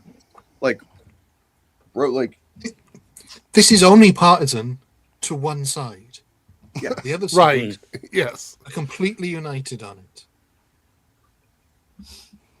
Some just doctored ones, just because it validates whatever opinion, preconceived notion that they have. But just they don't even notice that he hasn't even said a name yet. I don't think. You know what I mean? He's just vague fucking bullshit. He's just paid to fucking talk nonsense. God damn, it pisses me off. He's paid to pretend he's libertarian and do so much Republican talking points. What was that, Bob? Sorry. I said he's paid to pretend he's a libertarian but do Republican talking points. 100%. Get into it. Do you care about anything? It's who you can condemn. Is it Bill Gates? Is it Trump? Is it Clinton? All of them. All of them. condemns what you focus on and laser in on. Eric July. Every single single one of these motherfuckers, dude. Try that. Try having some principles, sincerely having principles. You know, the non-aggression principle. I'd say that, you know, raping children systematically for over a decade with your fucking rich pals is a bit aggressive. Yeah. You know what I'm saying? So, fucking lying piece of garbage. Unfortunately. Meaning that you don't get to the full context of anything. You don't get what this actually means. And most importantly, if we can't. So if there's no full context, we don't know what any of this actually means. How can you start out by saying we shouldn't have this global pedo ring or whatever? If you can't assume that any of it's true, then you can't assume any of it's true. You can't start off with such a, you know, like it's nonsensical. There's no logical fucking through line the way that he talks about this stuff. And some of us are asking for the Republican-controlled police services, the law enforcement services, to find out. So we can have context, because that's what he's asking for, is context. Like, that's what an investigation is for. Yep. Side what that is. Well, who's going to be actually prosecuted? I don't know, and actually pay the price for heinous crimes if they are indeed participants of it. That's the problem with heavy politicization of just. It's the world. Right. Politicization of the world is the problem, guys. Just the world being so politicized, we can't do anything about these pedos. Well, It's funny other countries are not as politicized about it, though, Right. because the Labour Party are currently investigating a member of the Labour Party, so they managed to do an We don't need to investigation. watch more of that brain rot. I promise. I mean, it's a 4-minute and 34-second video. He doesn't get any better from there with what he's, you know. I was just gonna say, like, the issue is a lot of this shit gets politicized. It doesn't need to be politicized. But which side politicizes it, Eric? Which side does that? Would not shut up about the Epstein files until suddenly it became clear that Trump was going to be, you know, the second lead in the goddamn movie. Then they suddenly was like, you fucking guys, you don't care, you know. So the weird thing is that the politicization of this issue is the distraction. Yeah. That is part of the distraction, is that making it out like, oh, there's only a bunch of Democrats in it, or there's only a bunch of Republicans in it. I think that is the distraction. And that's what Trump's admin has been doing. I've been very consistent on this, and I have not seen, and I know this is anecdotal, I know it is, but maybe you guys can back me up on this. I've not seen anybody on the left of center, whether you be more moderate all the way to the more leftist parts of the left, say that they should only prosecute Republicans. No one has said that. Literally everybody wants a unredacted, or as little redaction as possible while protecting the victims, information provided to them so we can all see what it is, what we're looking at. And what we're getting is we are getting a weird politicized version of that with the redactions. Email addresses being hidden because they're probably Republicans, or they're probably people who are closely related to Trump, because they're not hiding any of the Democrat stuff that's going on in there, which is fine. I don't want you to hide that. I also don't want you to hide the Republican stuff. So it's fucking ridiculous. I mean, we've talked about, and it's constantly a thing that the right complain about cancel culture. But how many people of the left, quote unquote, cancelled on the left as well as the right, compared to how many people on the right have been cancelled by the right? Well, there was a very popular Democratic senator who actually stepped down. You guys remember who I'm talking about? Yep. Over a very tiny scandal compared to what we're seeing now. It was still a scandal, but it was tiny compared to now about, SA, essentially. Are we talking about Al Franken? Or yes. Yeah. Okay. Al Franken. Yeah. Somebody that probably shouldn't have. Probably should have pushed back against it now that we're in the situation we're in. So here's Elon Musk said this is a political attack, talking about France, investigating X for the literal fucking CSAM machine that he's disgusting. I don't know if you guys heard what sparked this latest round of them investigating, but it's pretty bad. Well, the CSAM. No, I didn't know. It sort of came out of. I didn't know the exact. So you remember when this first started, that they were basically saying it breaks laws in several countries because you're removing clothing from people, and it even goes like of all ages, but including people underage, right? That was the issue. And then they tried to hide it behind the paywall That wasn't enough. Apparently, that was also still a problem. So then they said they removed the ability for their AI to do this. Well, just like any government that wants to make sure the system works the way it's supposed to, they were able to take 11 and 12-year-old girls and remove their shirts still. So the AI itself is not regulated. And so they finally said, we've had enough. We've had enough. We're going to go in and we're going to investigate. So that's what's happening now. Yep. And somebody pointed this out. This is just there's more than this, but it is insane. There's a great video by, I think it's American Redact, that covers this very well. The people that are literally not just in the files, but like having regular ongoing conversations that seem to suggest some pretty nefarious and disgusting shit with Epstein. And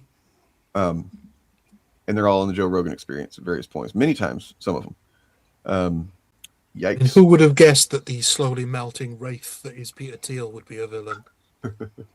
Yeah. This is funny. Not funny, but I mean, it's well cleverly worded. Hypothetically, if someone was accused of having sex with goats by over 30 different people and regularly denied it, but also dropped very public hints about how much he liked to have sex with goats for decades, and ran a goat pageant to find the best looking goats, and was best friends with someone who got convicted of fucking goats and trafficking goats to friends all over the world who also like to fuck goats, and his name was in the classified Goat Fucker Chronicles 5,000 times, and he wished other goat fuckers well in prison, what do you think the odds are that that person is a goat fucker? Yeah. Huh.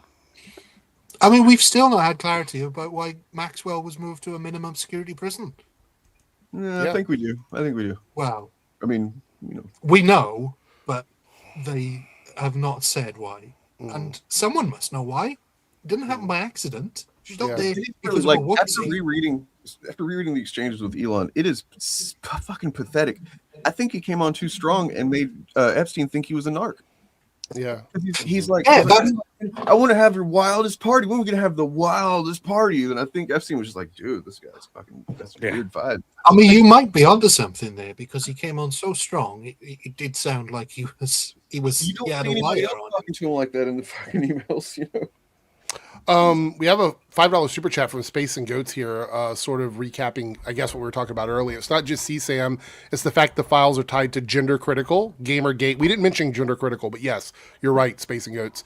Gamergate, everything on the right-wing culture war for the last 15 to 20 years. Yeah, the Gender Critical movement's another one I forgot about. Glenner, who's a piece of shit fucking account over on Twitter, actually privated his Twitter because of all this. This fucking guy, has anybody heard of him? I'm sure some of you have. Yes. He was fucking like funded by Epstein, essentially. Like he was a pet project. Probably the only one, not the only one, just the one we know about. By the way, his wife, I believe, is still missing, probably dead in a few years now. Anyway. And I think it's a lesser story, but I think it's worth clarifying, sort of, because it's been released that Epstein was invited to the Harry Potter play by the J.K. Rowling team. And my personal opinion on that is that it had nothing to do with the paedophilia, and that was entirely due to the fact that he would have been supportive of the anti-trans movement and that he was a very powerful person. But the fact that it happened after his conviction should have set alarm bells off, and that's the craziest thing. Mm-hmm. All of the stuff post 2008 is damning. Thank you for the $1 super chat. There's no message attached, so I'm assuming it's just for support. We appreciate it. Thank you so much. Columbia Rican says the new trove of emails that would expose that Epstein is the one behind the games now have microtransactions. Someone involved in Call of Duty is on the list as well. Yeah. Oh, dude, have y'all seen one of the crazier things that actually? I mean, I don't know enough about finance to be able to chase it down myself, but there are some that believe he might have caused the 2008 financial crisis. That's a little bit out there, but like, well, the reason is it definitely looks as if he was a part of it, although not the sole cause. It wasn't just him doing the shit that caused it; it was a few other people. But yeah, he definitely contributed. So, and then before I get out of here, I wanted to show this one last thing. So if you haven't looked into these files, this dump. Here's an excellent. Just watch Kyle Kalinske, Secular Talk. He's on top of all this shit. I fucking love his energy. I love that he starts every video with like trying to be professional and stuff. He's like, "Hey guys, welcome to the show." Blah blah blah. And by the end, he's just fucking screaming and cursing and it's just perfect energy, man. Perfect. Mm-hmm. But sorry, I was gonna say we got a super chat here. I can't pronounce the guy's last name. JF Garapi, yes. Is it a name I've heard in a while? I bet Razor Fist might be funded too. I would say anyone on that side of YouTube. I'm not saying they are. Okay, there is a possibility that they could be associated with some sort of like funding from other people, because we know that a lot of their the scale of their channels and stuff is artificially inflated. So there's lots of dark money floating around that side. So again, I would say personal opinion here. Anybody whose rise to YouTube fame came pretty much out of nowhere when they started to be more right leaning is probably funded by either someone, well, certainly somebody within Epstein's sphere, because that seems to be everybody on the right. Like basically, I used to believe that it was just the algorithm was very, very favorable to this content, and that's still true. It's just I don't think that's the only element. I think it's artificial to a degree, but like yes, it still is there. I remember back in the day, Nerdrotic doing his 1,000 subscriber video, and when he did that, I had 8,000 subscribers. I want to point out, Tony, here, Gender Critical is just a rebranding of a TERF, and if you don't know what TERF is, then you need to look it up. It's a rabbit hole, but it's a anti-trans group that just exists to basically go after trans people pretending to be women's rights or whatever. So I think what Bob was saying. I was just going to say what Bob was saying, the spectacular rise of Nerdrotic when he switched 180 degrees from saying things like everyone's welcome in this fandom to you're not welcome in this fandom if you disagree with me. I think that switch and then the popularity seems kind of artificial. So if dude just unsubscribe to them, you know what I mean? Like you have the power to weaken them.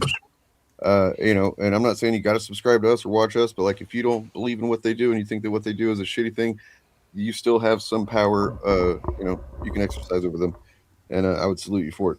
Yeah, I would say, I've said this before, even if stumbling upon my video makes someone question whether or not they should be subbed to a Chud channel, and you don't like me, but you've decided that the Chud channels aren't for you either, you can just disconnect from all of it. Like I totally support that. If you want a happier life, unsubscribe from them all, clear your search and your view history, and just build your algorithm again. Block them. Drinker clip channels and stuff now and then. Build your algorithm from scratch in a way that makes you happier, in a way that isn't going to enrage you, or drive you towards that content. Yep. One last thing I wanted to look at data-wise. This is pretty alarming set of facts. But so here is a list of 30 that they've gotten through at this point. This is an organization, independent kind of watchdog folks of ICE and Border Patrol agents charged with or convicted of crimes in, I guess, recent years. Here's just 30 of them. And 29 of these 30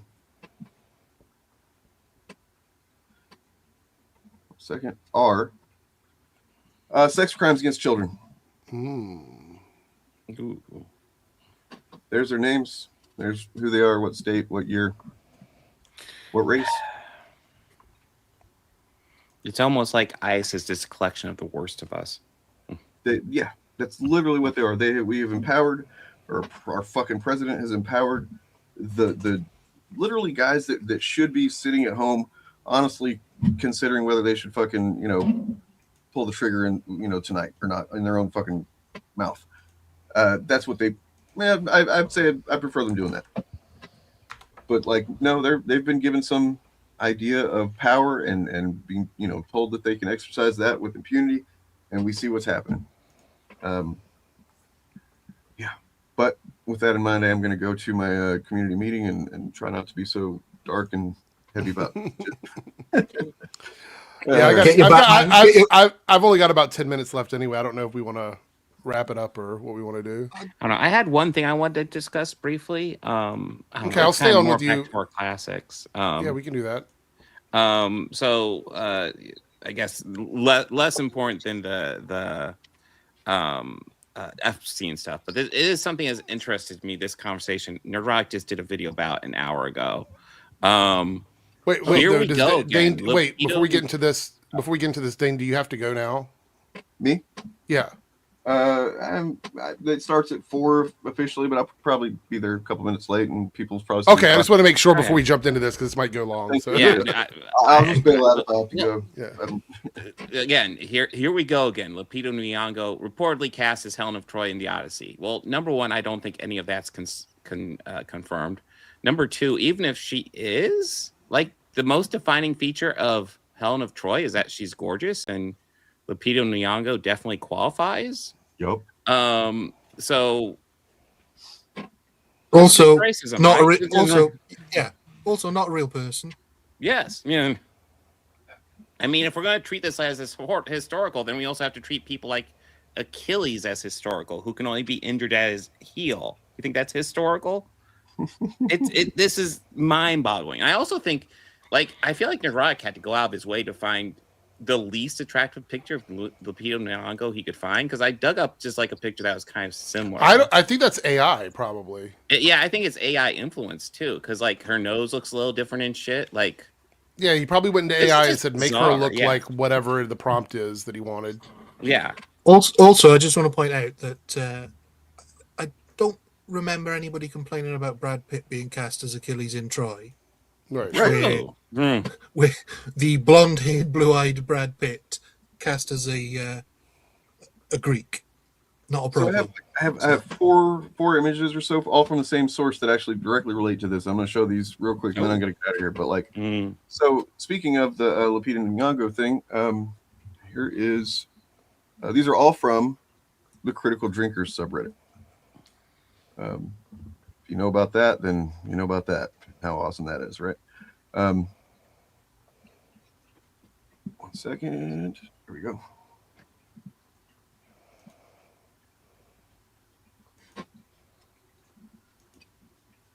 Our Critical Drinker. We was Helen of Troy and shit. Yeah, I saw that too. That's anybody that's not aware. That's just racism, guys. It's pretty fucking stupid and disgusting. And then what else? Oh yeah. And again, it is just a rumor. They're just running with it because it's a rumor. But even if she is, fine. I mean, I don't even know why Travis Scott in particular was mentioned. I'm not sure, but like, here we go. This is just like great. Thanks for the honesty, man. Here we go yet again. Wonder Woman. I just don't watch stuff with black people in it shot after 2005. Fucking it looks like that's his response to Wonder Man. Yeah. Remember, I think I said it about 2 years ago that they were just going to start being racist. I think I'm the one that said that. We were on a Shillcast, and I'm like, it's now that Trump is elected, in a matter of time, we're just going to see overt racism again. I mean, we're going to see overt homophobia. I'm kind of surprised that like guys like Gary still hasn't, he's still kind of hovering in the same lane that he always did. I haven't seen him step. Yeah, I actually think if he does it, so this is my theory. It's just a nerd theory, I guess. But if Gary doesn't shift and become more extreme, he's going to get passed up by somebody else who is. Yeah. That's the reality. If he doesn't shift and start doing the things that his audience is doing, they're going to think of him as boring and they're going to move on to someone. That's just the reality of it. I mean, who gives a fuck? I mean, like, it's a weird question to ask, but like, we give a fuck because it's important to like, this kind of shit only flies in their echo chamber. The reason we like to, I like to highlight stuff like this is because outside of their little fucking, we pat you on the back because you did a racism fucking hug box. This shit is cringe. It's fucking stupid. It's antisocial, and everybody is laughing at them, but also just kind of thinks they're pathetic at the same time, and they should know that, The thing is, I'll make it very clear. I like talking shit about racist and bigots. Yeah. I mean, they're all pieces of shit, and that makes them fair game for me. Like I said at the beginning of this year, I'm done pretending with these guys. That literally they have told us time after time after time about how they feel about stuff. They're racist, they're bigots, they're sexist. Yeah, Tony, you're fine. I understood it was not directed towards us. But people ask what my end goal is. My end goal is to continue to expose these guys for being pieces of shit. So if my end goal continues to exist because they're not stopping, then I'm just going to keep going. And if that makes people mad, it makes people mad. I don't stay mad, cry more. Mm-hmm. I don't care. Like whenever we do something that makes them mad, whenever there's a gay person at a TV show and they make 5,000 videos about it, we won. Thank you. We won. Congratulations. Cry more. The fact that Dana Walden, who's the new CEO of Disney, is an open Democrat who's pals with Kamala Harris and her husband. That's, just goes to show that this shit is not, they're not changing. You know what I mean? The show's not doing anything. Bob is in spinning hell for me. Well, yeah, me too. All right. I look, the way I look at it is I'm not going to, okay, so give a good example. I watched a clip from Geeks and Gamer, or actually Friday Night Tights the other day, and they talked about like how many gay people are in Star Trek or whatever. Mm-hmm. And they were being hyperbolic about it. They were saying that everybody was gay. We made a joke about it earlier. The reason why I didn't correct them is because I don't see a problem with it. If there were 5 gay people in Star Trek, who gives a fuck? I'm not going to correct you on it because you're making it seem like it's a negative. And if I have to refute your claim to make it seem like it's a good thing that there's not 5 gay people in it, then I'm only validating your point of view. So I'm not going to correct them on that. If they want to believe there's 10,000 gay people in something, cool. I'll take it. 10,000 gay people. And we didn't even have to have a coming out scene. That's great. That sounds like a pretty bad metal song. Right. Continue crying. I don't give a fuck anymore. Make everything gay. Put a rainbow in everything. Put a trans flag in everything. Fuck these guys. I don't have any apologies for them anymore. When they get somebody representing them, trying to represent them, they don't even support that person. So now Sydney Sweeney, poor girl, she's had to start a new line of clothing. Have you seen this? Her new lingerie? Yeah. Yeah.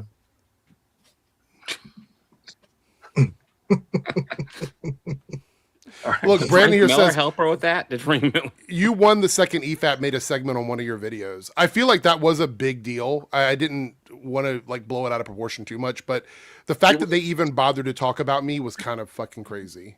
Mm-hmm. Because I was pretty fucking based in that video, and they can suck my dick. Yeah. Well, as we should know now that anything you say against the critical drinker that gets any steam, EFAT will defend because he's Mauler's best friend. Yeah. Which that's true. Knows how to pick him. We got a $5 super chat from Columbia Rican here. The chuds have been empowered by this admin, but that empowerment is not showing returns because their channel numbers have suffered. Well, that's because they can't play. So follow me here for a second. I promise this won't take very long, but the reason why we're seeing so much infighting between like Candace Owens and Tucker Carlson and, Benny Johnson and fucking Erica Kirk and all these people infighting, you see it on the channels here on YouTube, is when you're no longer able to play the victim, you have to be a victim somehow. And so you will find that victimhood in something else. And so if they're not infighting with each other, which is why we're seeing like Nerdrotic, Critical Drinker, they're not fighting with, like if those two channels went to battle with each other, they would triple their viewership numbers because that would be exciting to them. Well, when you're on the winning team and you're not a victim anymore, there's nothing exciting to talk about. The market is shrinking fast. That's another thing. Is like it started shrinking the moment Trump won. That's what we're talking about. Like their content started fucking just red line went way down. None of them are doing well. They're doing better than I ever will, and many of us ever will, sure. So, that's not what we're saying. But none of them are doing well compared to what they were doing, and their growth has either stopped or just completely turned the other direction.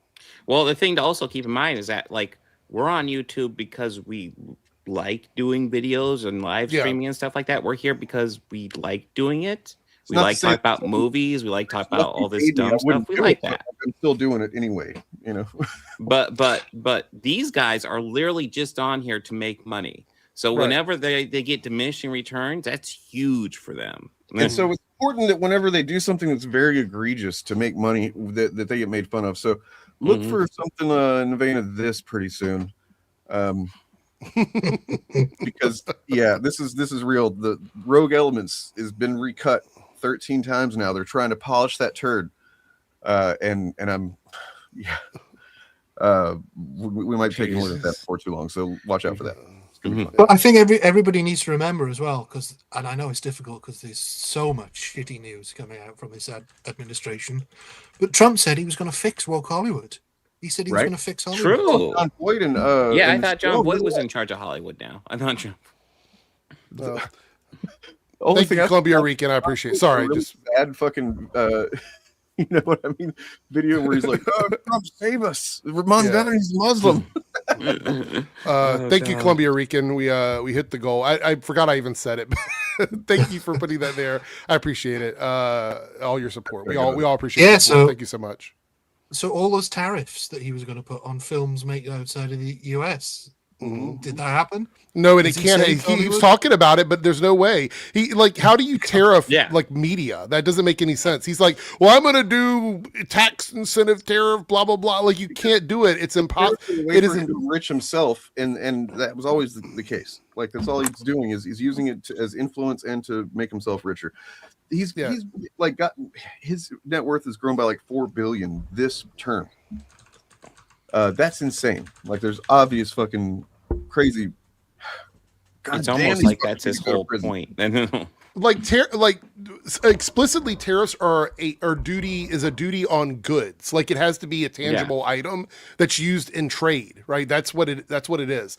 You can't tariff writing. You can't tariff filming stuff. Like he would have to tariff. He would have to go after. Well, it wouldn't even be a tariff. It would be some sort of like tax break or tax incentive or tax restriction, which wouldn't be a tariff. It just doesn't make any sense. The tariff is all about like I don't remember which one, but it's items coming in or out of the country. Well, how are you supposed to tariff like a file that I put into a Dropbox then somebody else just grabs? Right. How do you tariff that shit?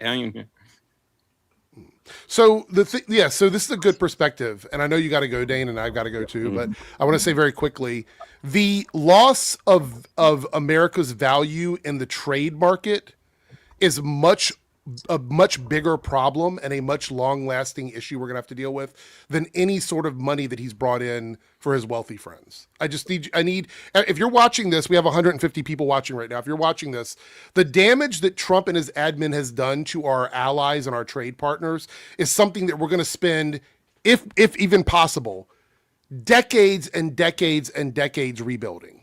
Like it's damage that is just so bad that it's not going to be fixed overnight. Canada, our biggest trading partner. Yes, I do Canada. Yes. Yeah. Canada, who we had free trade with for the most part, except for a couple targeted items, now has bypassed us completely. They're trading with Mexico and using China and all these other countries. Yeah. They're doing all of this, and they're doing it with agreements that make our agreements look like nothing at this point. How they're always appealing to the fact that we've got to compete with China. We got to be stronger than China. It's like literally this is undermining that effort. Like it's so we have literally pushed people to the countries we said we were making the tariffs for, which was to prevent those countries from gaining power. But we have essentially, Trump is so stupid that he's waved around tariffs like there's some magical wand that can give him everything he wants, because the only thing a dick measuring contest that he could use other than like military force. He's tried to do that instead of actually doing deal making, which is why people say they voted for him. Something that was pointed out to me that I hadn't realized or hadn't occurred to me was that when the tariffs are on, companies like Walmart can choose to absorb the cost of the tariffs. They can, yeah, and sell their products at the same price.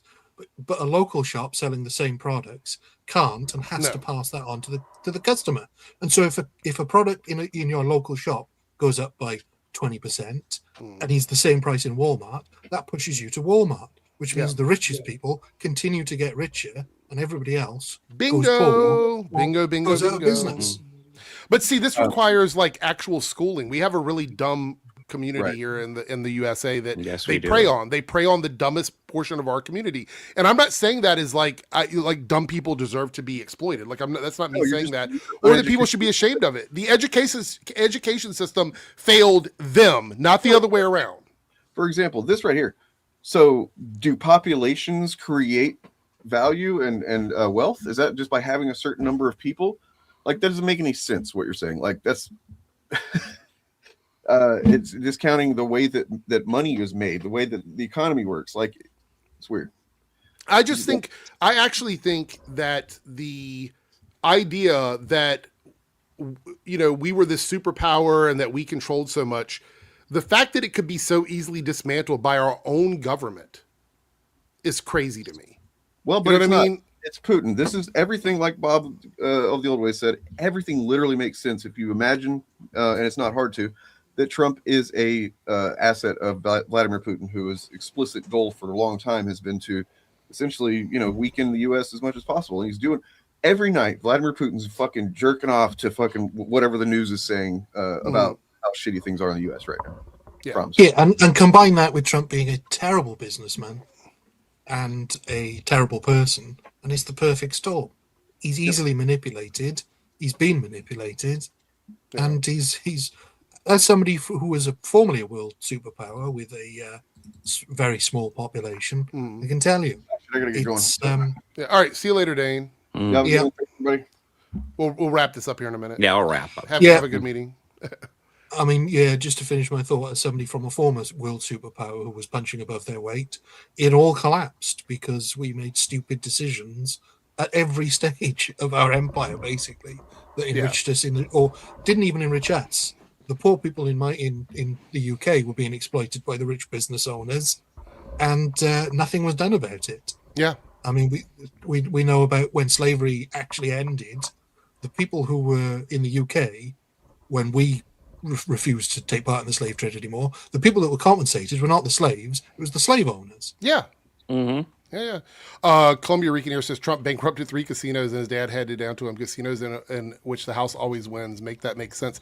Yeah. Trump is the biggest con artist I think we've ever had in the world.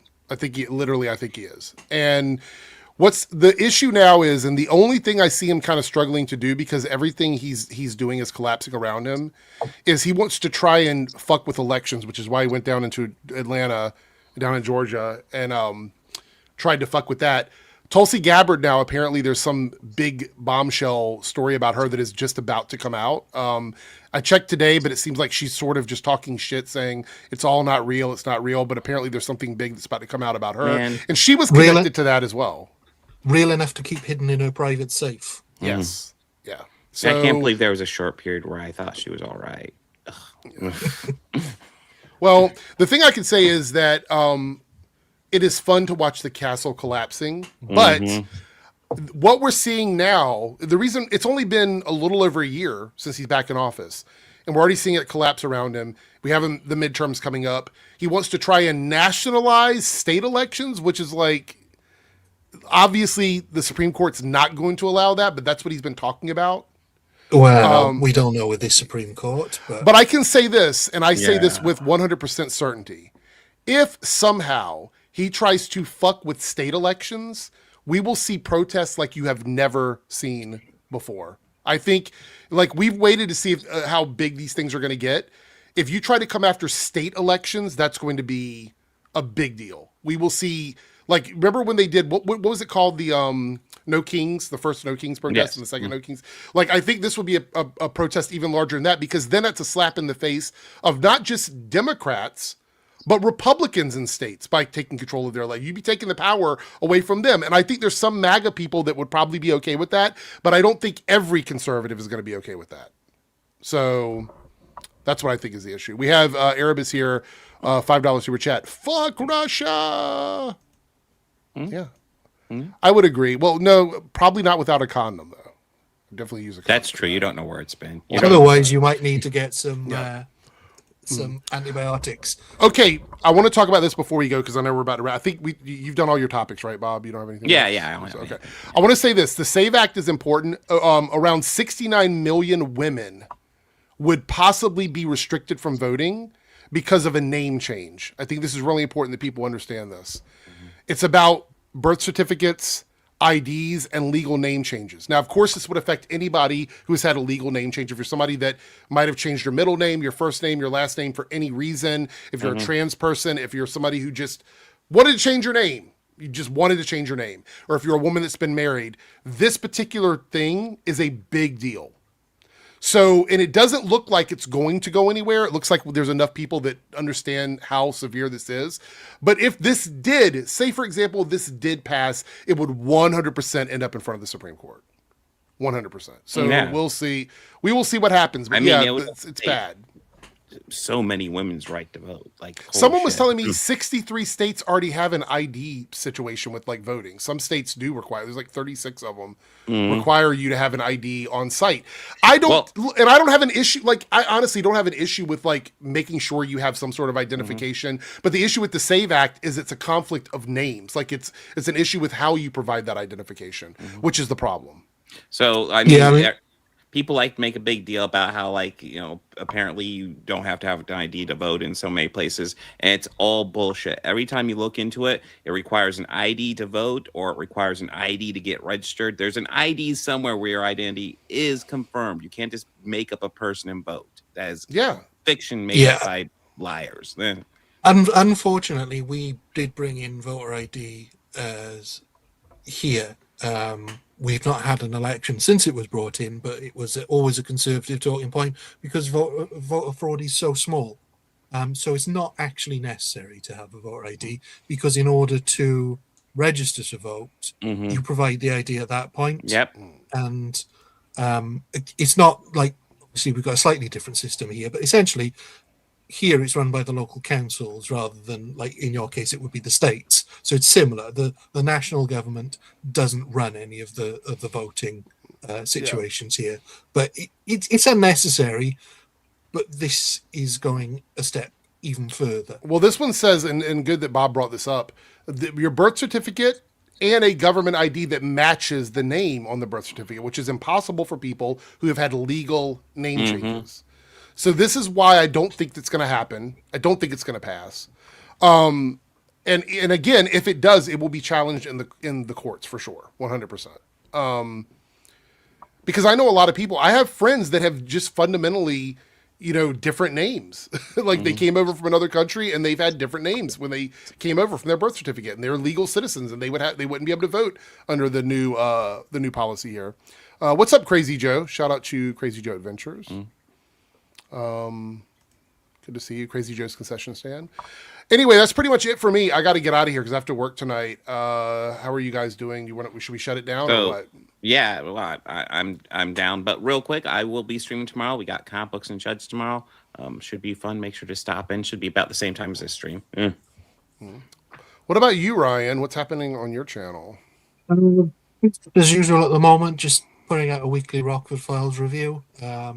Still trying, I'd say this every week, and eventually I will release a different video, but at the moment still chugging along with that. And everybody check out Wonder Man, because I think it's the best thing Marvel have done for a long time. I'm enjoying it. I'm 5 episodes in. I'm enjoying it. Incredible. The ending is absolutely great. I don't want to spoil it. Great ending. Good, unexpected and different from anything Marvel's done. So it's everything everybody's been complaining about Marvel not doing. And I think everybody I've seen has enjoyed it. There's a lot of people are catching up with it now, later on. So I think word of mouth is spreading good. So check it out if you haven't seen it. I think that's directed towards this Bob. Maybe I assume so. I will. I'm not gonna lie. I hate it, but I'm usually on Threads anymore simply because Threads gets more activity.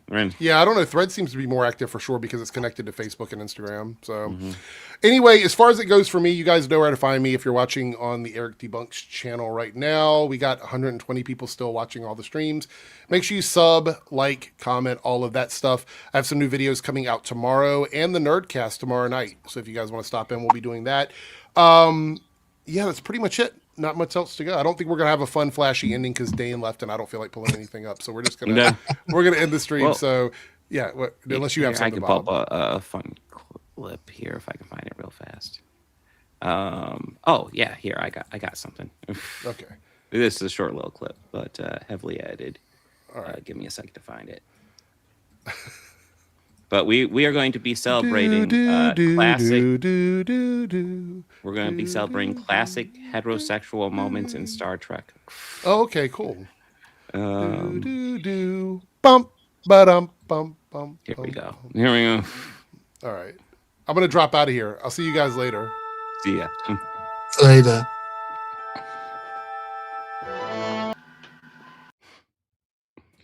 Now I'm going to be putting that together because everybody wants to stream how Star Trek is gay now. It's like, yep, you're right. It was always heterosexual. There was never any coding. There was never any hint of anything else. It's all been, yeah, you're right. But yeah, I'll get a few more of those. I think I can definitely find a Garrick and Bashir clip somewhere for sure. But I mean, surely every interaction past season 1 is has the undertone. Yes.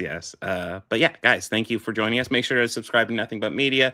Of course, Eric debunks, actual fandom, and I am Organized Chaos. Guys, have a good one. Enjoy the negative grift, guys. I'm out.